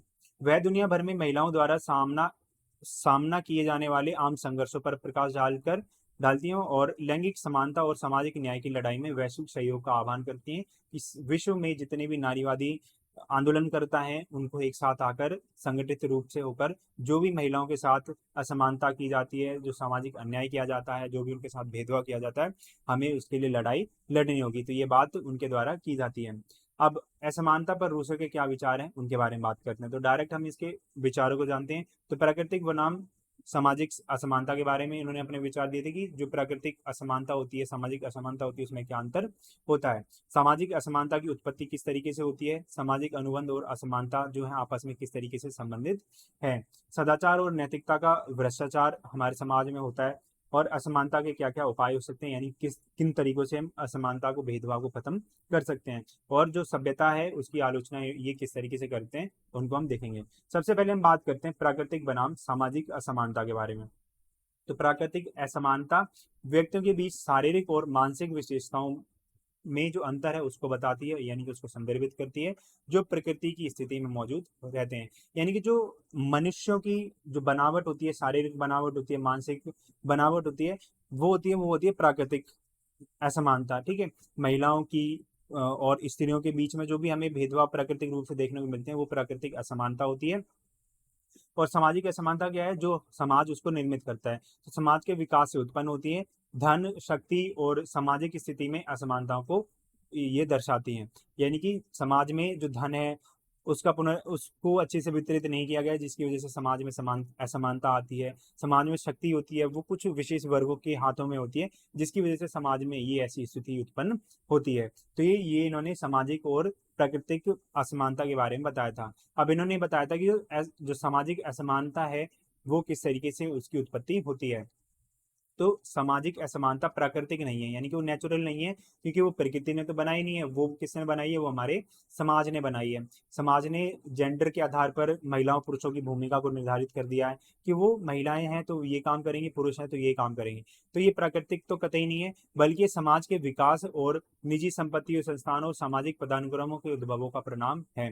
यानी कि समाज का किस तरीके से विकास होता आ रहा है, समाज में को जो संस्थाएं किस तरीके से नियमों को बना रही हैं, तो इसकी वजह से ये इनकी उत्पत्ति होती है। वह सामाजिक असमानता की उत्पत्ति को संपत्ति के अधिकारों की स्थापना से जोड़ते हैं, यानी कि लोगों के पास संपत्ति के अधिकार जितने ज्यादा होंगे तो समाज में, अगर एक विशेष वर्ग के हाथ में संपत्ति के अधिकार ज्यादा होंगे तो समाज में असमानता आएगी। अगर संपत्ति के अधिकार जो समाज में सभी लोगों को बराबर हैं तो समाज में असमानता नहीं रहेगी, जिसके कारण क्या होता है, ताकतवरों द्वारा कमजोरों का शोषण होता है और सामाजिक वर्गों का उदय होता है, यानी गरीब अमीर मध्यम वर्ग इन सब का उदय होता है, इनकी उत्पत्ति होती है और यही सामाजिक असमानता को बढ़ावा देता है। अब सामाजिक अनुबंध और असमानता के बीच में क्या इन्होंने रिलेशन बताया था, तो रूसो जो है असमानता और सामाजिक अनुबंधों के बीच संबंधों की पड़ताल करते हैं, यानी कि उसके बारे में जांच करते हैं और इस बात पर जोर देते हैं कि सामाजिक अनुबंध कैसे सामाजिक असमानता को कायम रखते हैं। यानी कि जो लोग होते हैं वो अपने अधिकार तो समाज को दे देते हैं, अपने राज्य को दे देते हैं, लेकिन राज्य बदले में उनके साथ क्या करता है, असमानता सा व्यवहार करता है। क्योंकि जो राज्य होता है वो क्या काम करता है, वो ऐसी नीतियों को बनाता है जो समाज के कुछ विशेष वर्गों के बारे में बात करता है, उसके हितों की रक्षा करता है। तो इससे क्या होता है कि अधिकार तो सभी लोगों के राज्य के पास है, लेकिन वो असमानता बना रहा है। तो जो सोशल कॉन्ट्रैक्ट होते हैं वो इन चीजों को बढ़ावा देने का काम करते हैं। वह मौजूदा सामाजिक अनुबंधों की आलोचना करते हैं, यानी कि सोशल कॉन्ट्रैक्ट चले आ रहे हैं उनके बारे में उनकी उनकी आलोचना करते हैं, जो विशेषाधिकार प्राप्त कुछ लोगों के हितों की सेवा करते हैं, यानी कि उनके हितों की रक्षा करते हैं। सदाचार और नैतिकता का भ्रष्टाचार होता है। रूसो का तर्क है कि सामाजिक असमानता व्यक्तियों के गुणों और नैतिकता को भ्रष्ट करती है और समाज के सद्भाव और कल्याण को कमजोर करती है। उनका तर्क ये है कि असमानता व्यक्तियों के बीच ईर्ष्या प्रतिस्पर्धा यानी कि कॉम्पिटेंसी और संघर्ष को बढ़ावा देती है, जिससे नैतिक पतन और सामाजिक अशांति फैलती है। जैसे जैसे समाज में ईर्ष्या आएगी समाज में अशांति फैलेगी, क्योंकि जो लोग होते हैं वो एक दूसरे से जलन करते हैं, ईर्ष्या करते हैं और कुछ ऐसे गलत कदम उठा लेते हैं, जिससे समाज में जो नैतिकता होती है उसका पतन होना शुरू हो जाता है, समाज में जो नैतिक भाव होता है उसका भाव रहने लगता है। तो इससे क्या होता है, सामाजिक अशांति पैदा होने लगती है। अब इन्होंने क्या क्या इसके उपाय बताए थे कि हम किस तरीके से इसको खत्म कर सकते हैं। तो रूसो सामाजिक असमानता के लिए विभिन्न उपायों का प्रस्ताव करते हैं, यानी कि अलग अलग तरीके बताते हैं, जिसमें धन का पुनर्वितरण, निजी संपत्ति का उन्मूलन, यानी कि किसी के पास भी ये अधिकार नहीं होना चाहिए कि वो निजी संपत्ति रखे, और अधिक समतावादी सामाजिक व्यवस्था की स्थापना करना इसमें की बात करते हैं। वह ऐसे उपायों की वकालत करते हैं जो आम भलाई को बढ़ावा देते हैं, यानी कि सामाजिक कल्याण को बढ़ावा देते हैं और समाज के सभी सदस्यों के लिए समान अवसर सुनिश्चित करते हैं, यानी कि सभी लोगों के लिए समान अवसर होने चाहिए और समान उनको पहुंच होनी चाहिए, जिससे कि उनका विकास समान रूप से हो सके। अभी सभ्यता की आलोचना करते हैं। तो असमानता पर रूसो का प्रवचन सभ्यता और आधुनिक समाज की आलोचना के रूप में कार्य करता है, यानी कि जो आधुनिक समाज है उसकी आलोचना करते हैं, जिसे वे असमानता, भ्रष्टाचार और नैतिक पतन के प्रजनन आधार के रूप में देखता है। और ये कहता है कि हमारे समाज में जो भी असमानता आ रही है, भ्रष्टाचार आ रहा है, नैतिक पतन हो रहा है, वो आधुनिक समाज की वजह से ही हो रहा है। वह जीवन के एक सरल अधिक प्राकृतिक तरीके की ओर लौटने का आह्वान करते हैं, जिसमें सामुदायिक जीवन, आत्मनिर्भरता और सद्गुणों का विकास शामिल है। यानी किसी भी तरह की वहां पर ईर्ष्या नहीं होगी, किसी भी तरीके का एक विशेष अधिकार नहीं होंगे, सभी लोगों को बराबर अधिकार होगा, सभी लोगों का जो जीवन होगा वो सामुदायिक रूप से चलेगा, सभी लोग आत्मनिर्भर होंगे और अपना पेट भर सकते हैं अपने तरीके से। ठीक है, तो इस तरीके से समाज में नैतिकता का विकास होगा और यही बातें इनके द्वारा कही जाती थी। अब इसमें निष्कर्ष के तौर पर हम लिख सकते हैं कि असमानता पर रूसो के विचार सामाजिक और राजनीतिक गतिशीलता पर प्रभाव डालते हैं, यानी कि समाज में किस तरीके से उसकी गति की जा सकती है उस पर अपना प्रभाव डालते हैं, जो मानव समाज को आकार देते हैं, न्याय, समानता और मानव प्रकृति के बारे में बहस को प्रेरित करते हैं, यानी कि उसको उसके बारे में चर्चा को आकार देते हैं। अब मिल के बारे में बात करते हैं। जेएस मिल एक उदारवादी नारीवाद के रूप में, तो इसमें इनके द्वारा समानता और व्यक्तिगत स्वतंत्रता की बात की जाती है। शिक्षा और सशक्तिकरण, राजनीतिक भागीदारी, पितृसत्तात्मक मानदंडों की आलोचना, यानी कि जो हमारा समाज है वो पैट्रियार्कल सोसाइटी है, उसमें जो भी नियम कानून होते हैं उनके बारे में बात करते हैं। कानूनी और सामाजिक सुधार की बात करते हैं, और अंतर विभागीयता और समावेशिता के बारे में ये अपने विचार रखते हैं। तो समानता और व्यक्तिगत स्वतंत्रता के बारे में ये क्या कहते हैं, नारीवादी परिप्रेक्ष्य के साथ। तो मिल का उदार नारीवादी रुख समानता के सिद्धांत पर केंद्रित है, यानी कि ये महिलाओं और पुरुषों की समानता की बात करते हैं, जो समाज में महिलाओं और पुरुषों के समान व्यवहार की बात करते हैं, उसकी वकालत करते हैं। वह लिंग की परवाह किए बिना प्रत्येक व्यक्ति के मूल्य और स्वायत्ता में विश्वास रखते हैं, यानी कि प्रत्येक व्यक्ति के विचार होते हैं, हमें उसका सम्मान करना चाहिए और सभी व्यक्ति को स्वतंत्रता प्राप्त होनी चाहिए, उसके पास स्वायत्ता होनी चाहिए जिससे कि वो अपने अनुसार काम कर सके। अब ये शिक्षा और सशक्तिकरण के बारे में बात करते हैं, तो मेल महिलाओं के लिए शिक्षा के महत्व पर जोर देते हैं। उनका तर्क है कि ज्ञान और बौद्धिक विकास तक पहुंच उनके सशक्तिकरण के लिए आवश्यक है, यानी कि महिलाओं के सशक्तिकरण का एक माध्यम क्या है, शिक्षा। शिक्षा से क्या होगा, उनका बौद्धिक विकास हो पाएगा, उनके ज्ञान में वृद्धि हो पाएगी, तो ये इसके लिए आवश्यक मानते हैं। वह महिलाओं को पुरुषों के समान शिक्षा और बौद्धिक कार्य करने के अधिकार की वकालत करते हैं, यानी कि महिलाओं और पुरुषों को समान अधिकार होने चाहिए। जो अधिकार पुरुषों को प्राप्त है वही अधिकार महिलाओं को होने चाहिए। जैसे शिक्षा पुरुषों को मिलती है वैसी ही शिक्षा महिलाओं को मिलनी चाहिए। जो भी बौद्धिक कार्य होते हैं, जो अवसर पुरुषों को प्राप्त होते हैं वही अवसर महिलाओं को भी प्राप्त होने चाहिए। राजनीतिक भागीदारी के बारे में ये बात करते हैं, तो जो बिल होते हैं राजनीति और सार्वजनिक जीवन में महिलाओं की भागीदारी का समर्थन करते हैं, यानी कि बात करते हैं कि महिलाओं को भी राजनीति में नीति निर्माण की जो प्रक्रिया होती है, कानून बनाने की जो प्रक्रिया होती है उसमें शामिल होना चाहिए, और जो सार्वजनिक जीवन होता है, सार्वजनिक जीवन के जितने भी पक्ष होते हैं उसमें भागीदारी करनी चाहिए। उनका ये तर्क है कि महिलाओं को वोट देने और सरकार में भाग लेने के अधिकार से वंचित करना एक प्रकार का उत्पीड़न है, यानी कि हमें महिलाओं को उत्पीड़न नहीं करना है, हमें महिलाओं को सरकार में शामिल करना है जिससे कि वो अब वोट दे पाएं और जो भी काम होते हैं वो कर पाएं। ठीक है, तो उससे क्या होगा, उनको स्वतंत्रता प्राप्त होगी और अपने हित में वो काम कर पाएंगे। राजनीतिक निर्णय लेने की प्रक्रिया में उन्हें शामिल करने का आह्वान मिल के द्वारा किया जाता है। पितृसत्तात्मक जो मानदंड होते हैं, यानी पैट्रियार्कल जो रूल्स होते हैं, उनकी आलोचना मिल के द्वारा की जाती है। तो मिल पारंपरिक पितृसत्तात्मक मानदंडों को चुनौती देते हैं, यानी कि उसको चैलेंज देते हैं, उसको खत्म करने की बात करते हैं। जो महिलाओं की स्वतंत्रता और अवसरों को प्रतिबंधित करते हैं, यानी कि उसको कमजोर करते हैं, वह उन सामाजिक अपेक्षाओं को खत्म करने की वकालत करते हैं जो महिलाओं को घरेलू भूमिकाओं तक सीमित रखती हैं। यानी कि समाज जो है वो महिलाओं से क्या अपेक्षा रखता है कि वो घरेलू काम ही करें, तो उसकी आलोचना करते हैं और ये कहते हैं कि महिलाओं को जो घरेलू काम होते हैं, उनकी जो भूमिका होती है उससे परे आकर काम करना चाहिए। ठीक है, तो इनको खत्म करने की बात करते हैं। कानूनी और सामाजिक सुधार के बारे में बात करते हैं, तो मिल ने महिलाओं द्वारा सामना की जाने वाली प्रणालीगत असमानता को दूर करने के लिए कानूनी और सामाजिक सुधारों का आह्वान किया है, यानी कि कुछ ऐसे सुधारों की बात करते हैं जो महिलाओं में समानता को बढ़ा सकें और जो भी भेदभाव महिलाओं के साथ किए जा रहे हैं उनको खत्म किया जा सके, उनको दूर किया जा सके। वह महिलाओं के खिलाफ भेदभाव करने वाले कानूनों और रीति रिवाजों की आलोचना करते हैं, यानी कि उसको खत्म करने की बात करते हैं, और उनके अधिकारों और स्वतंत्रता को सुनिश्चित करने के लिए कानूनी सुरक्षा की बात करते हैं। अब समावेशिता के बारे में क्या बात कहते हैं, तो मुख्य रूप से लैंगिक समानता पर ध्यान केंद्रित करते हुए मिल जो है वो नारीवादी उत्पीड़न के अंतर्विभाजक रूपों को स्वीकार करते हैं, यानी कि ऐसे कौन कौन से कारक हैं जो इन चीजों को बढ़ाते हैं, यानी कि जो नारीवाद का उत्पीड़न करते हैं, जिसमें जाति, वर्ग, कामुकता ये सारे के सारे शामिल होते हैं। वह एक समावेशी नारीवादी आंदोलन के महत्व को पहचानते हैं, यानी कि एक ऐसा समाज होना चाहिए जो समावेशी हो, जहाँ पर सभी महिलाओं को बराबर अधिकार होना चाहिए और जो भी समाज में प्रक्रिया होती है उसमें समान रूप से महिलाओं को अवसर मिलना चाहिए। तो उसके महत्व को ये पहचानने का काम करते हैं, जो विभिन्न पृष्ठभूमि की महिलाओं के विविध अनुभवों को संबोधित करते हैं, यानी कि अलग अलग जो फील्ड से महिलाएं आती हैं उनके विचारों को, उनके अनुभवों को ये उसको आगे बढ़ाने का काम करते हैं और उनको भी मंच प्रदान करने की बात करते हैं जो सामाजिक प्रक्रिया में शामिल हो सकें।